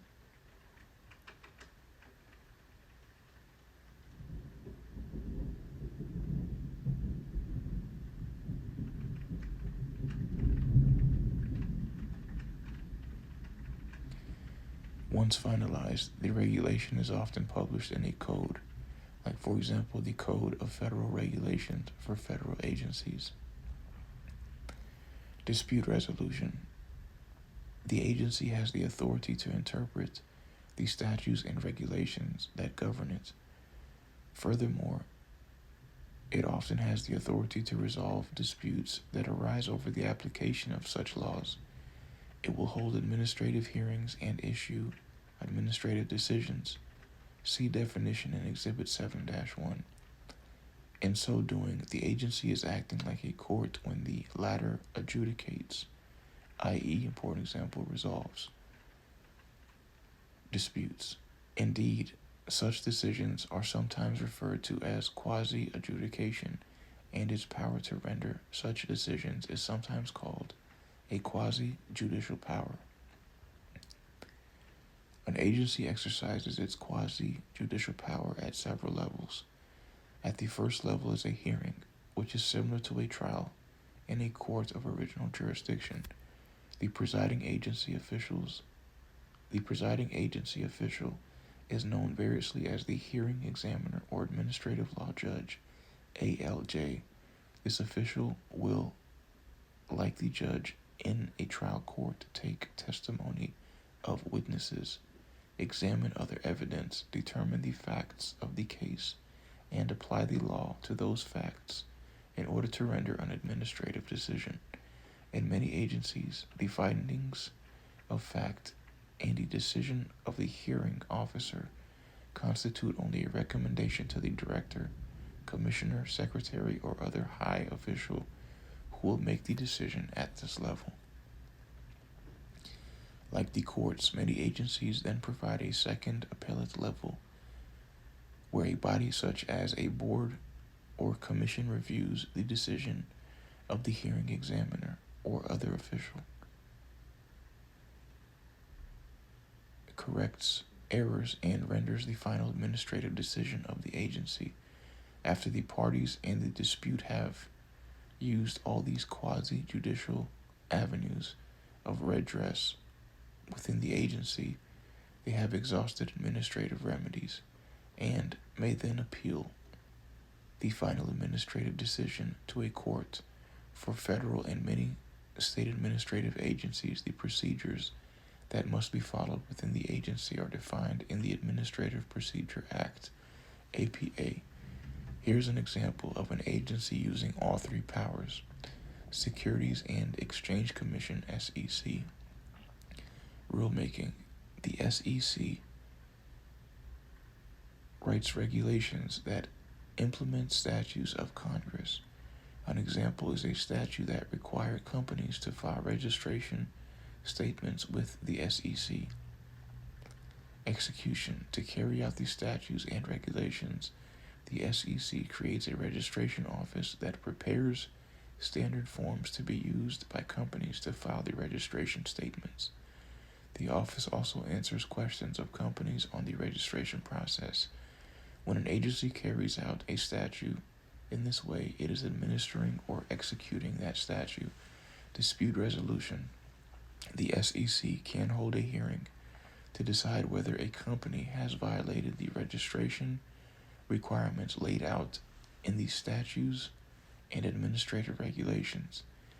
The end product of the hearing can be an administrative decision. Analyze this. Search online for a list of your state's administrative agencies. Pick an agency and visit their website. Locate a recent rule or regulation that was passed.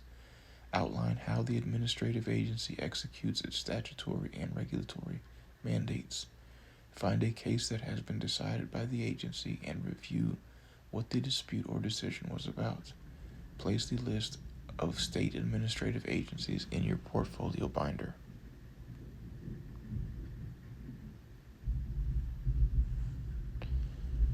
(7-5) Legislative branch.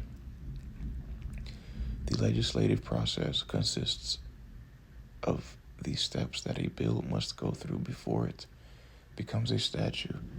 A bill is a proposed statute. Exhibit 7-7 outlines these steps for the federal legislature, Congress. The chart in Exhibit 7-7 assumes that the same idea for a bill is introduced simultaneously in both chambers of Congress, the House of Representatives, and the state. It is, of course, also possible for a bill to be introduced in one chamber, go through all these steps for passage in that chamber, and then be introduced in the other chamber. The conference committee step outlined in the chart occurs only when both chambers have enacted their own version of the bill. Exhibit 7-7. The legislative history of a federal statute, how a bill becomes a law.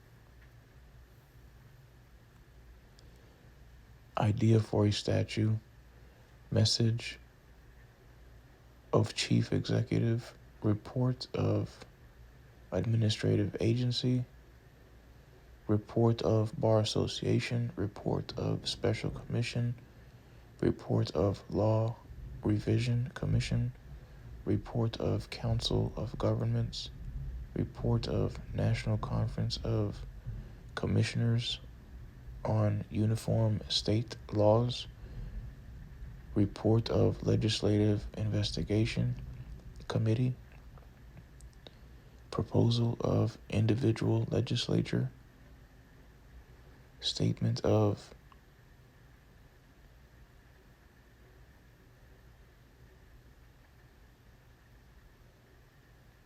sponsoring legislator,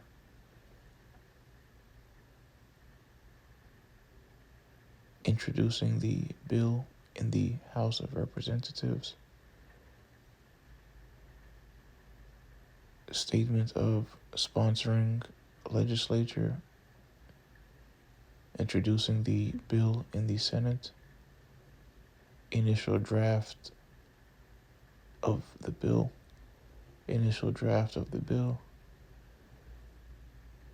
assigning of the bill to a House committee. The bill may also be considered by one of its subcommittees, assignment of the bill to a Senate committee. The bill may also be considered by one of its subcommittees.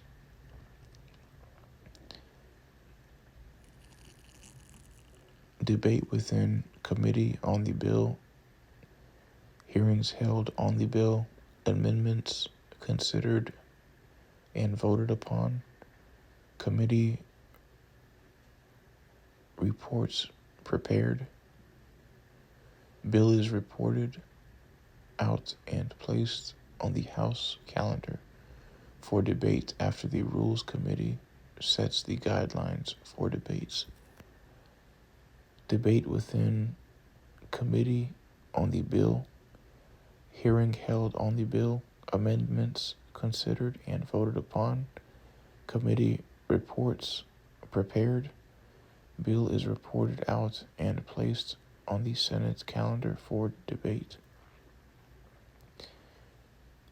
The bill is debated on the floor of the full House. Amendments are considered and voted upon. The bill is debated on the floor of the full Senate. Amendments are considered and voted upon. The House passes its version of the bill. The Senate passes its version of the bill. Conference committee, consisting of members of both the House and the Senate, meets to work out a compromise of the two versions of the bill. Amendments are considered and voted upon. Committee reports are prepared. The full House considers the compromise of the conference committee. The full Senate considers the compromise of the conference committee. Both House and Senate vote in the favor of the same version of the bill. The bill is sent to the chief executive. The bill becomes law if the chief executive signs it or does nothing and the legislature stays in session for at least 10 days after the civil executive receives it. The chief executive can reject the bill by vetoing it. If the chief executive does nothing and the legislature adjourns, the Within 10 days after the chief executive receives it, the bill dies. This is a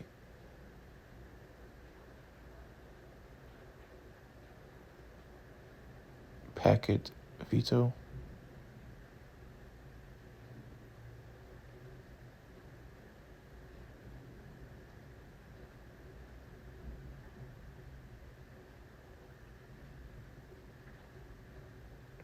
This is a pocket veto. The bill returns to the full House where it is again voted upon. The bill returns to the full Senate where it is again voted upon. If 2/3 of both the House and the Senate vote in favor of the bill, it becomes a law without the signature of the chief executive. A 2/3 vote will override the veto.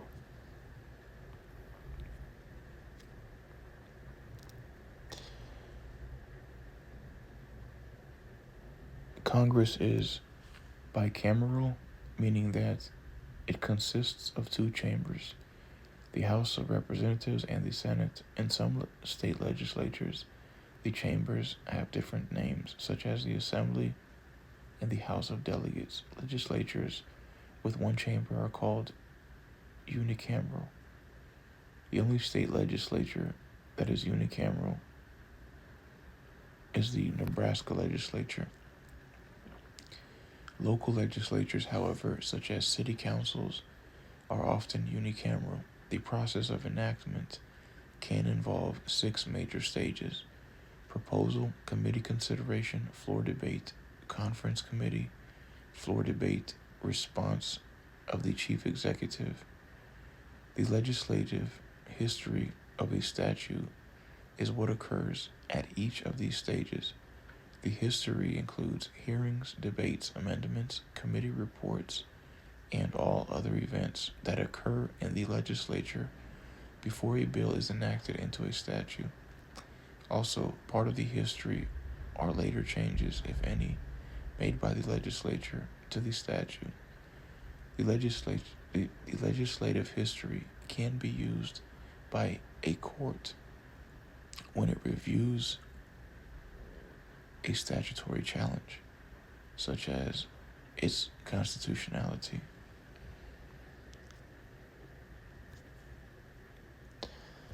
Seven 5A proposal. A member of the legislature must formally introduce the bill. Where do the ideas for proposed laws originate? Here are the major sources of ideas. The chief executive of the government, like for example the president or governor, may initiate the process by sending the legislature a message stating the reasons for a proposed law.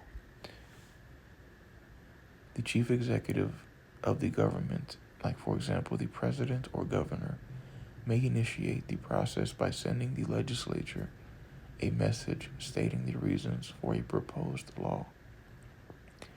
Frequently, an administrative agency has made a study of a problem, which is the impetus for the proposal. The agency will usually be the entity with responsibility for administering the proposal of its enacted into law. The Bar Association might prepare a report to the legislature calling for the new legislation. The legislature or chief executive may have established a special commission to study the need for changes in the law and to propose changes where appropriate. The commission might consist of members of the legislature and outside experts. Some states have ongoing law revision commissions that frequently make proposals for legislation. In many areas, a council of governments made up of neighboring governments studies problems and proposes legislative changes. The National Conference of Commissioners on Uniform State Laws is an organization with members from each state. The conference makes proposals to the state legislatures for the enactment of uniform state laws, where it deems uniformity to be desirable. Most ideas for legislation come from within the legislature itself. One or both houses may have established an investigating committee to examine a particular problem and propose legislation where needed. Individual legislatures can also generate ideas for bills, and often do so to fulfill promises made during the campaign that led to their election. Can private citizens introduce a bill in the legislature? No. They must convince an individual legislature to sponsor their idea for a bill. As we saw in Exhibit 7-1, however, voters in some states can participate in the enactment of statutes through the initiative and referendum process. 7-5B, Committee Consideration. When a member of the legislature introduces a bill, they usually accompany it with a statement on why the bill should be enacted. As bills are introduced, they are assigned a consecutive number. Like, for example, S250 is the 250th bill introduced in the Senate during the current session. H.R. 1753 is the 1753rd bill introduced in the House of Representatives during the current session. Once the bill is introduced, it follows a similar procedure in each chamber. The bill is sent to the committee with responsibility over the subject matter of the bill. Like, for example, a bill to change the criminal law might go to the Judiciary Committee. If the bill is complex, different portions of it may be sent to different committees. Often the main committee, called the full committee, will send the bill to one of its subcommittees. Hearings are held first within the subcommittee and later within the full committee. Citizens and public officials give testimony for or against the bill. In some legislatures, a transcript, word-for-word account is made of this testimony. The comments of the committee members are also transcribed. Committee members can offer amendments to the bill, which are voted on by the committee. Markup occurs when the committee puts the bill in its final form. If the committee votes in favor of the bill, it issues a committee report summarizing the bill and the reasons in favor of enacting it. If there is disagreement on a committee, a minority report is often prepared. If the full committee votes in favor of the bill, it is reported out, sent to the floor for debate once it is calendared, placed on the official calendar of the chamber. 7-5C, Floor Debate. The bill, with its accompanying reports, goes to the floor of the chamber of which the committee is a part.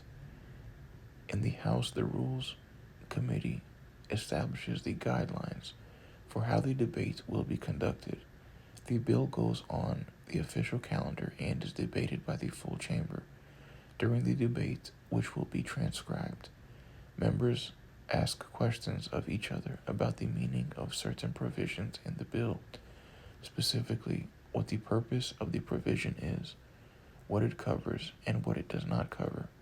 Later, this floor dialogue is often quoted by court opinions that must interpret and apply ambiguous provisions in the law. As part of the debate, members propose amendments to the bill, which the chamber must then vote on. The final version of the bill that is accepted by the chamber is called the engrossed bill. 7-5D, Conference Committee. Because both chambers act independently of each other in considering the bill, it is rare that they both produce exactly the same bill. Inevitably, the amendment process leads to different versions of the proposed law. To resolve these differences, a conference committee is established, consisting of key members of both chambers, such as the chairpersons of the committees that initially considered the bill or the members who first introduced or sponsored the bill. A compromise is attempted in the conference committee. Amendments are considered, and a final report of the conference committee is issued.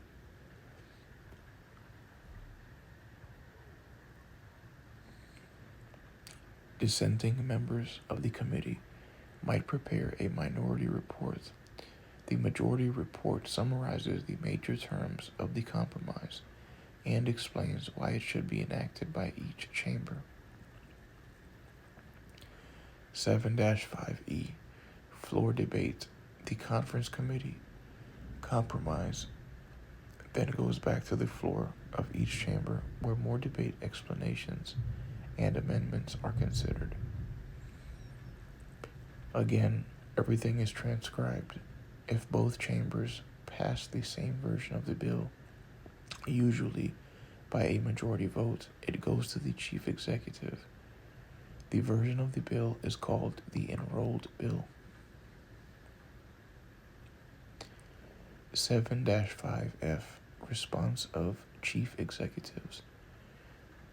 There are three main ways for the bill to become law after it reaches the chief executive.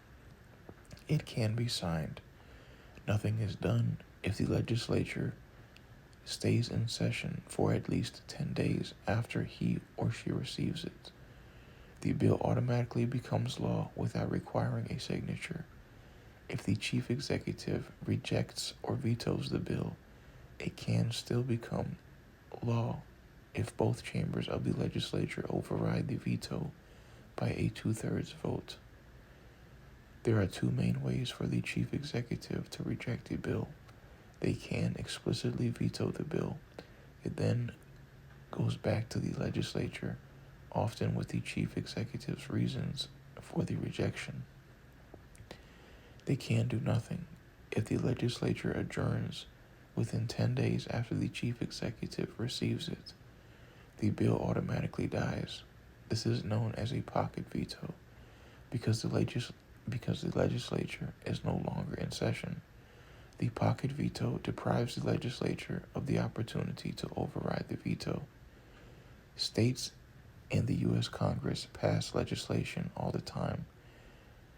As this chapter revealed, different considerations must be met to ensure that the statute is constitutional when it is signed into law. The state of California had a recent challenge to its statute, limiting when individuals could honk their horn outside the normal highway safety issues. Was honking a horn in support of a protest permissible, or was that a violation of one's rights to free speech, rendering the statute unconstitutional?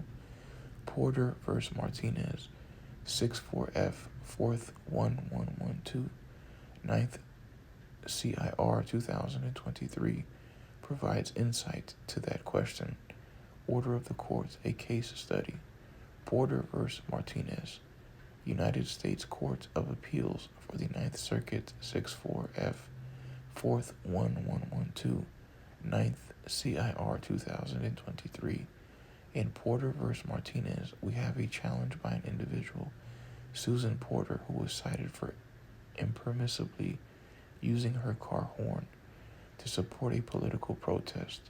The issue before the court was whether the state executive branch had a legitimate and compelling state interest in the statute's traffic safety purpose, thus affirming the acts of the legislature in passing the statute.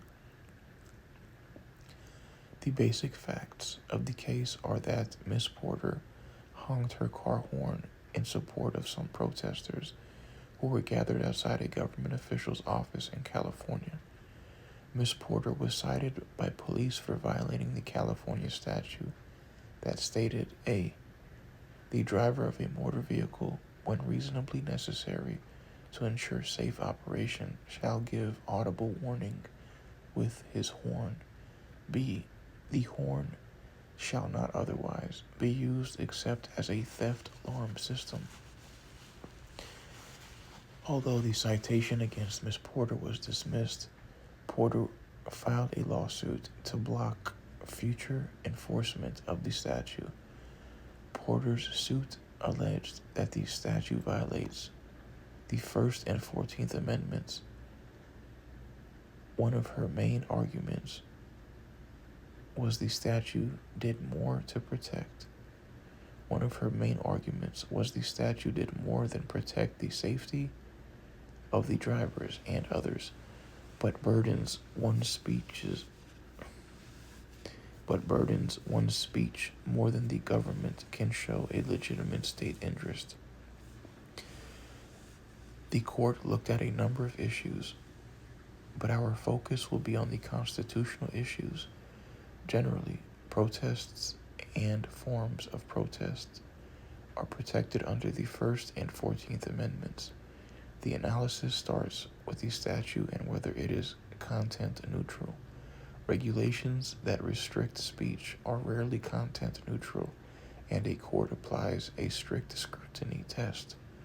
Content neutral laws are reviewed to determine whether it draws distinctions based on the message a speaker conveys. A law that is content-based rarely passes the court's strict scrutiny test. Here, however, the court applied the less restrictive test of intermediate scrutiny, where a regulation is evaluated to determine if it is the least restrictive means available to further a compelling government interest. The restrictions on speech may not be any greater than is essentially necessary for the furtherance of the governmental interest. Porter argued that her honking was in support of the protest and that the statute restricted her rights of free speech and thus content-based. Porter further argued that the officer that cited her had to evaluate why she was honking her horn and therefore was evaluating her speech. The court disagreed. The court applied an intermediate scrutiny test. In applying that test, the court looked to the words of the statute and the state's intent. The court determined that the statute's purpose was strictly for the safety of the public on its roads. The court found that for the horn to serve its intended purpose as a warning device, it must not be used indiscriminately. Horns are used as a warning device to warn of a hazard. Indiscriminate use of horns would dilute the purpose of the statute. Looking to its legislative history dating back to 1913 and the other states that have similar laws, the court found that the California law furthers an important or substantial government interest that is unrelated to the suppression of free expression. The statute also is narrowly tailored to further the state's interest in promoting traffic safety. Discussion questions. Read Porter v. Martinez. Why was Porter's citation dismissed? What evidence did the court rely upon to reach its decision? What did the court cite in its appendix to the case, and why was that information pertinent and compelling? Why did one of the circuit court judges disagree with the majority opinion? Real-world perspectives. On the job observations, as discussed in this chapter, paralegals have limitations placed on them by the legislatures, courts, and bar associations when it comes to the unauthorized practice of law. As we have learned, as long as there is attorney supervision, laws that permit independent paralegal activities can pass judicial and state bar examination. Our paralegal observations come from two paralegals working in the workers' compensation area. Similar to what the court held in Turner v. Kentucky Bar Association, these paralegals and non-attorneys have similar to what the court held in Turner v. Kentucky Bar Association, these paralegals and non-attorneys have latitude in their job's duties and know their importance and parameters. I have been working as a paralegal in this area for more than 7 years. This is one of the areas of the law in which a paralegal can perform almost all of the functions to properly process a workers' compensation claim. A workers' compensation practice must be high volume in order to be profitable. Thus, paralegal assistance in handling a large caseload is an absolute necessity. Extensive paperwork is processed on a daily basis. Client contact is a major portion of a paralegal's responsibilities. With a large caseload, it is physically impossible for an attorney to communicate with each client on a regular basis. It is not unusual for a paralegal in this field to work on several hundred files each week. Lindbergh, Virtually Limitless Responsibilities of a Workers' Compensation Paralegal, Update 6, Cleveland Association of Paralegals. Our second paralegal observation also is from the workers' compensation field. The paralegal discusses the extent of the job responsibilities. The company's two workers' compensation paralegals are responsible for reviewing each claimant's file, preparing a summary of medical reports, outlining the issues, and reviewing with the adjusters any questions or circumstances of the case before the claimant's deposition. In addition, they draft any necessary subpoenas, witness lists, and settlement stipulations for their respective attorneys, and collect information and draft letters to the Special Disability Trust Fund, outlining the company's theory of reimbursement for second injury cases. Mikkel, Walt Disney World Company's legal assistants, their role in the show, 16 Facts and Findings, 29, NALA. Chapter Review 7-6A, Chapter Summary. Our legal system. Our legal system consists of 3 levels of government: federal, state, and local, and 3 branches of government: executive, legislative, and judicial. Within each level, federalism is the division of powers between the federal or national government and the state governments. To keep any one branch from becoming too powerful, our system imposes checks and balances among the 3 branches. Introduction to law. There are 10 main categories of primary authority: court opinions, statutes, constitutions, administrative regulations, administrative decisions, charters, ordinances, court rules, executive orders, and treaties. 1. The first 3 articles of the U.S. Constitution establish the legislative power in Congress, the executive power in the President, and the judicial power in the U.S. Supreme Court and inferior courts that Congress may establish. The first 10 amendments contain the Bill of Rights, such as freedom of speech in the First Amendment. Each state also has a constitution. Under the Supremacy Clause, all state laws must be consistent with the U.S. Constitution and with every valid federal statute and administrative regulation. 2. The main definition of common law is judge-made law in the absence of controlling statutory law or other higher law. Under the doctrine of stare decisis, a court will decide similar cases in the same way. It will follow available precedents unless there is a good reason for the court to do otherwise. Enacted law is law written by a deliberative body, such as a legislature or constitutional convention, after it is proposed and often debated and amended. 3. Common law and equity courts were separated in the early years of our court system. This was mainly for flexibility. However, common law courts and courts of equity have been merged in most states so that the same court can provide legal and equitable remedies. Judicial branch. 1. Under our adversary system, we resolve a legal dispute by letting the parties alone or through their advocates, argue their conflicting claims before a neutral, impartial decision maker.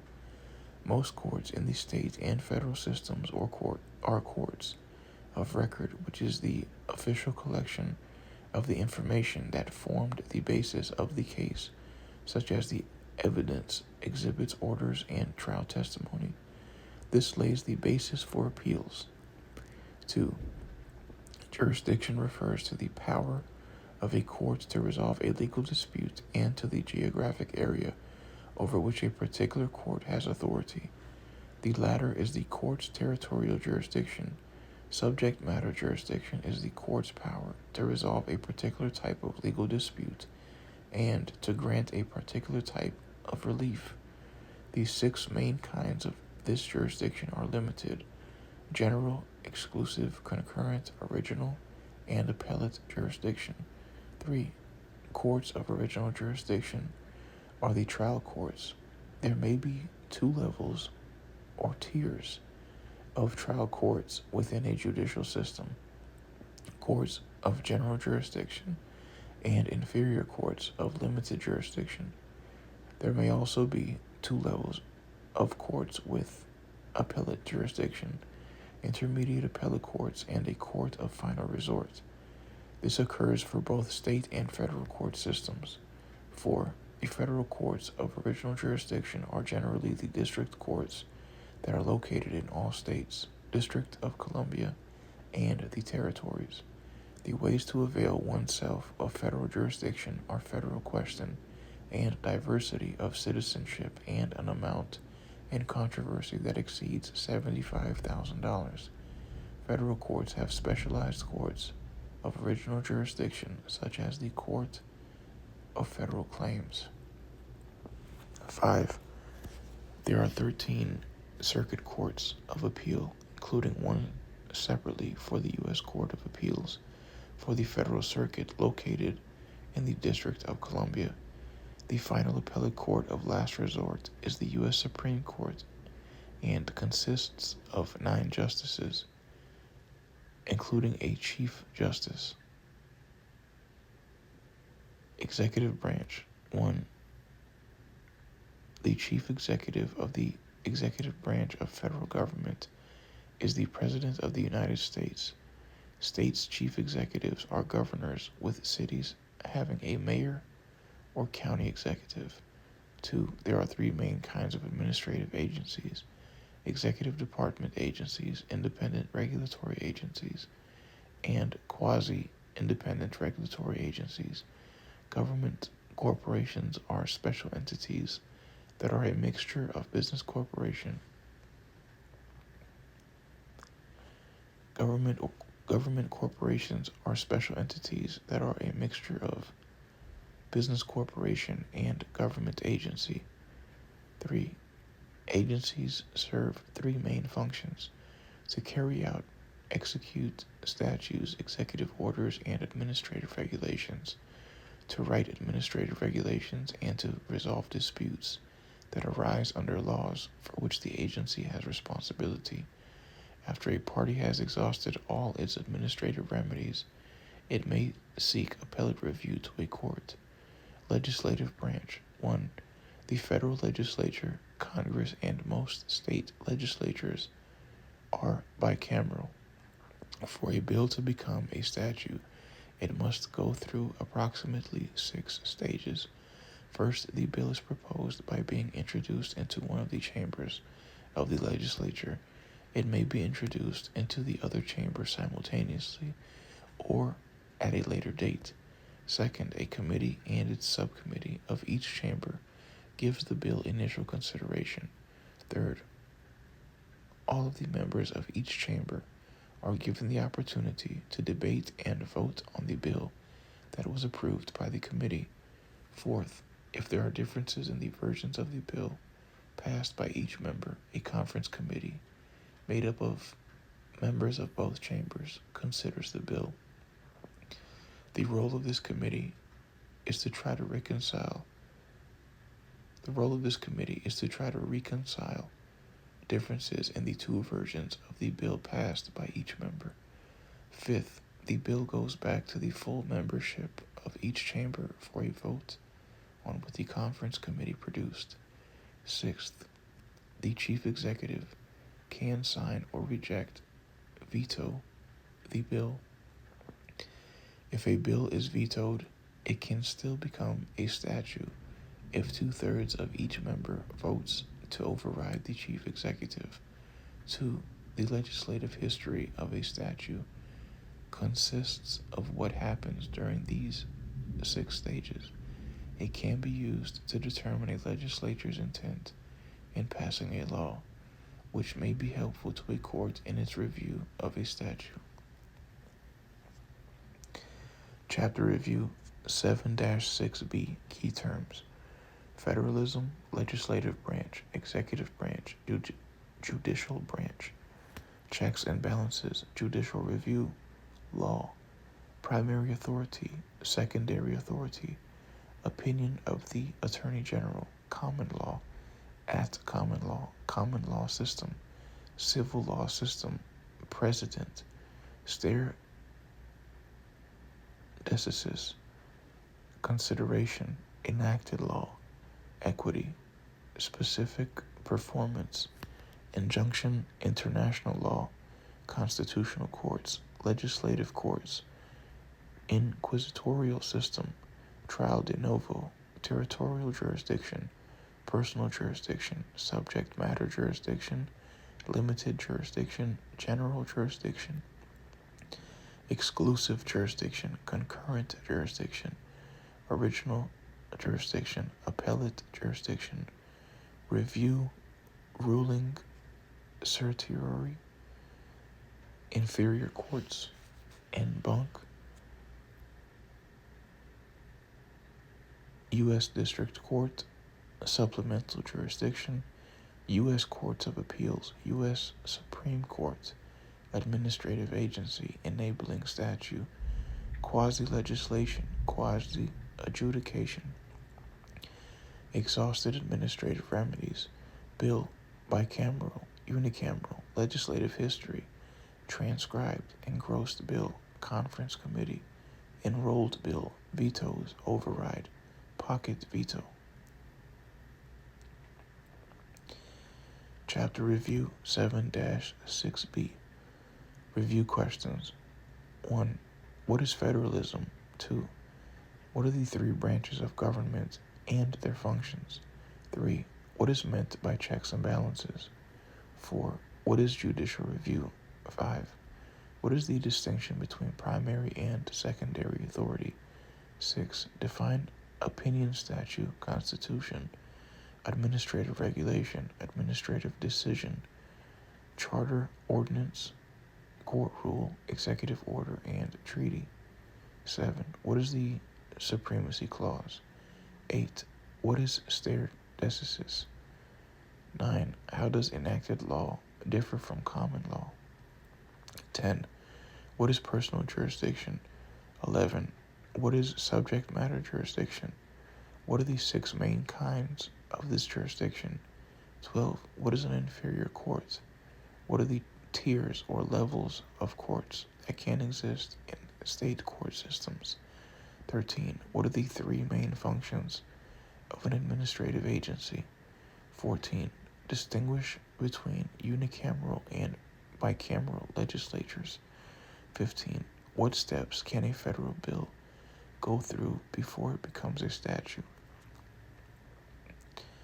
Chapter Review 7-6D Assignments, Critical Analysis 7.1 Research our system of checks and balances and why the U.S. Constitution was structured that way. Include the pros and cons of such a system and determine whether or not modifications to that system would be appropriate. Defend your response. Prepare a memorandum as directed by your instructor. Projects 7.2 Locate your state or local legislature website. Choose one of the bills that is currently being considered. Follow the progress of the bill until it reaches a vote and is signed by the governor or mayor of the jurisdiction chosen. Based on the chapter, identify the stages of progress made through the legislative process, how the bill becomes law. Follow the hearings and legislative debate about the bill. Prepare an outline of the bill chosen and its progress in the legislature. In class, discuss your bill and why it was chosen, along with its significance to your state or city and town. 7.3a. Redo Exhibit 7-4 so that your chart includes all the state courts of your state. Identify each level of state court in your state using Exhibit 7-4 as a guide. Give the complete name of each court you include and a one-sentence description of its subject matter jurisdiction. Indicate the lines of appeal among these courts. To find out what state courts exist in your state, check the online sites presented at the beginning of Exhibit 7-4. B. Select any state trial court of general jurisdiction in your state. Give its name, address, and phone number. Include the email address and the website if the court has either.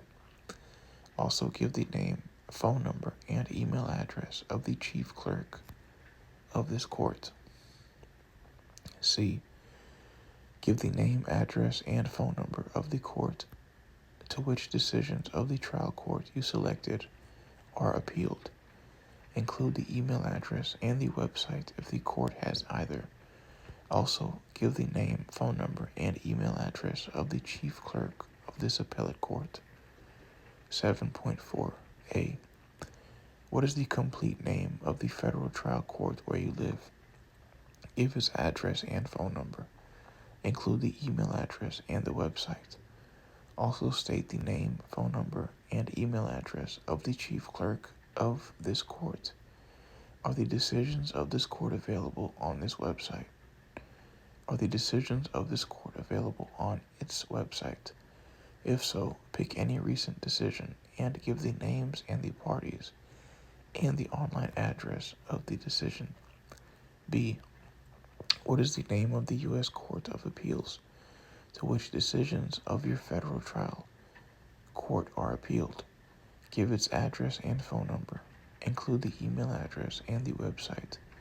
Also, state the name, phone number, and email address of the chief clerk of this appellate court. Are the decisions of this court available on its website? If so, pick any recent decision and give the names of the parties and the online address of the decision. 7.5. Give the name, street address, phone number, email address, website, and function stated briefly of A. Any 3 federal agencies with offices in your state. B. Any 5 state agencies in your state. C. Any 5 city or county agencies with offices in your city or county. 7.6a. What is the website of your state legislature? On this site, can you find current statutes in the code, current bill in the legislature? Explain what is available. B. Give the name, street address, phone number, and email address of the chief legislature in each chamber of your state legislature. Like, for example, Speaker of the House and President of the Senate. If your state legislature is unicameral, Nebraska, answer these questions for the one chamber that exists. C. What is the full name of the legislative committee in each chamber, like, for example, Judiciary Committee, with primary authority to consider laws that directly affect your state courts, such as procedural laws that govern the conduct of litigation. Give the name, phone number, and email address of the current chairperson of each of these committees. 7.7. What is the name of the local legislature in your city or county?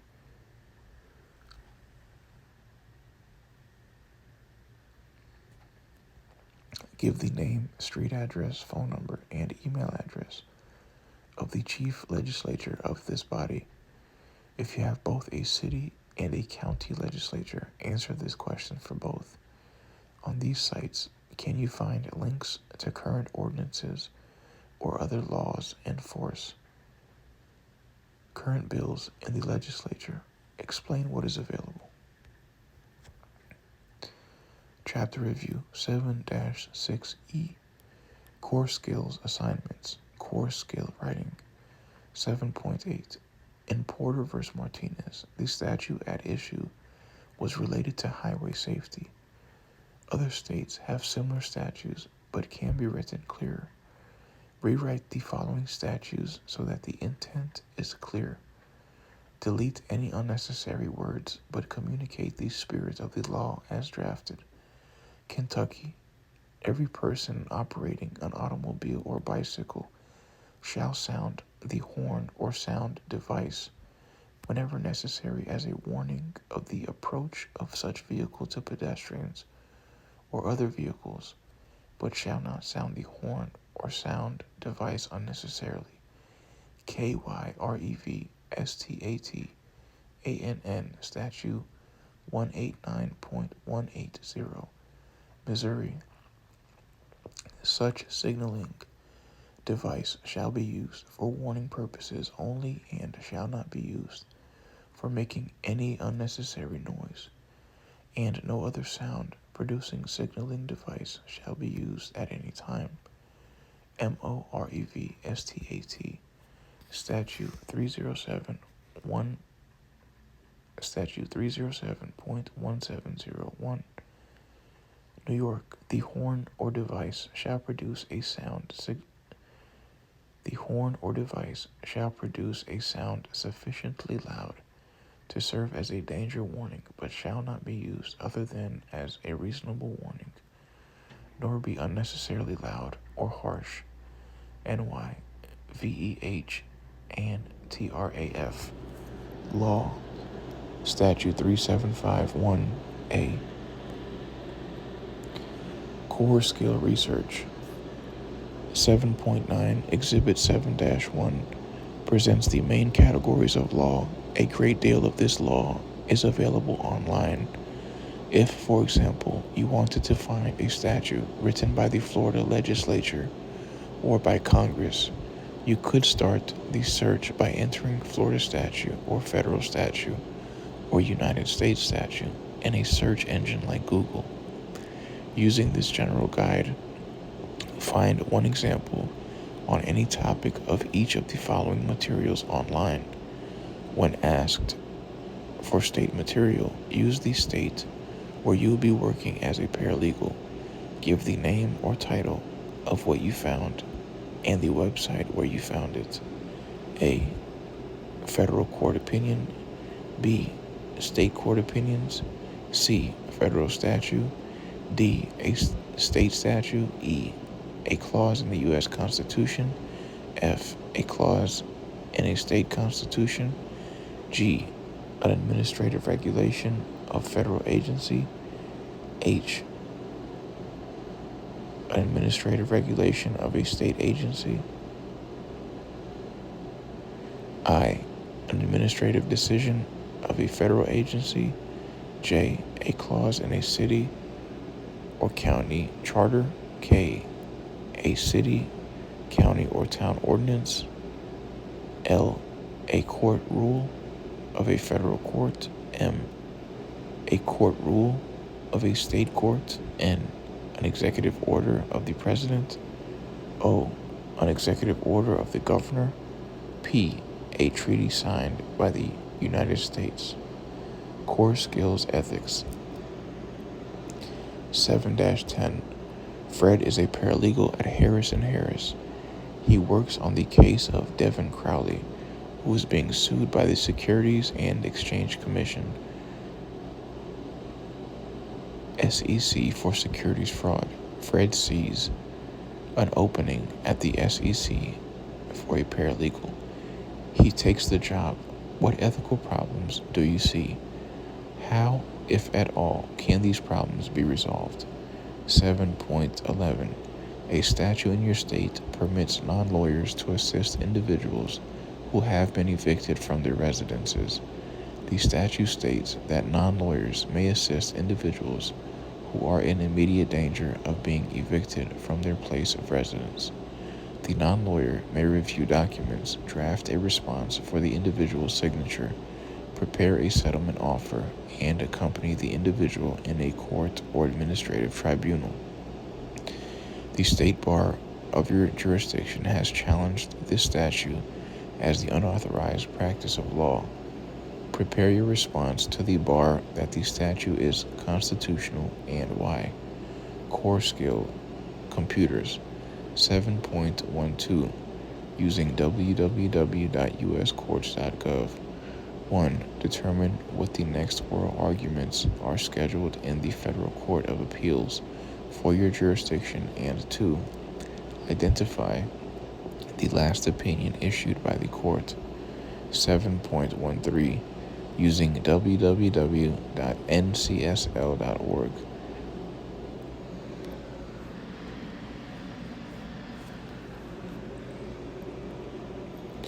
Determine the status of your state's laws on the use of medical cannabis. Has recreational use of marijuana been passed by your state legislature? If so, identify when that law came into effect. Core skill collaboration, 7.14. For this assignment, you will be teamed up with 2 other students in the class. The instructor will let you know if the 2 other students will be assigned to you or whether you can select 2 on your own. Each of you should red draw Exhibit 7-7 so that your chart and the accompanying narrative explanation include the steps needed for a bill to become a statute in your state legislature. 3 weeks before the assignment is due, email your answers to the other 2 students. The 3 of you must discuss combining the best or your 3 work products so that you submit one final answer signed by the 3 of you. The task of submitting the final product should not be performed by 1 student. An objective of the assignment is for the 3 of you to work collaboratively. Submit 2 documents to the instructor. The final product the 3 of you worked on and your individual answer that you prepared before you submitted it to the other 2 students. The job search, 7.15. Use the job links in any search engine to find a job opening for a paralegal in any state or local government office in your state. What does the job entail, and what are the qualifications for the position? Give the address of the site where you found this information. If no openings exist in your state, look for the position in any state. Chapter Review 7-6F. Portfolio Binder Assignment. Draft legislation that authorizes the sale of e-cigarettes and their related products, such as vaping products, to only individuals who are 25 years of age or older. Be sure you include and consider the sale of e-cigarettes online. Think about how to regulate the sale of the product and the current status of the law in your jurisdiction. Place your draft legislation in your portfolio binder. Be creative and research the issue, such as the revenue implications and the medical implications of use.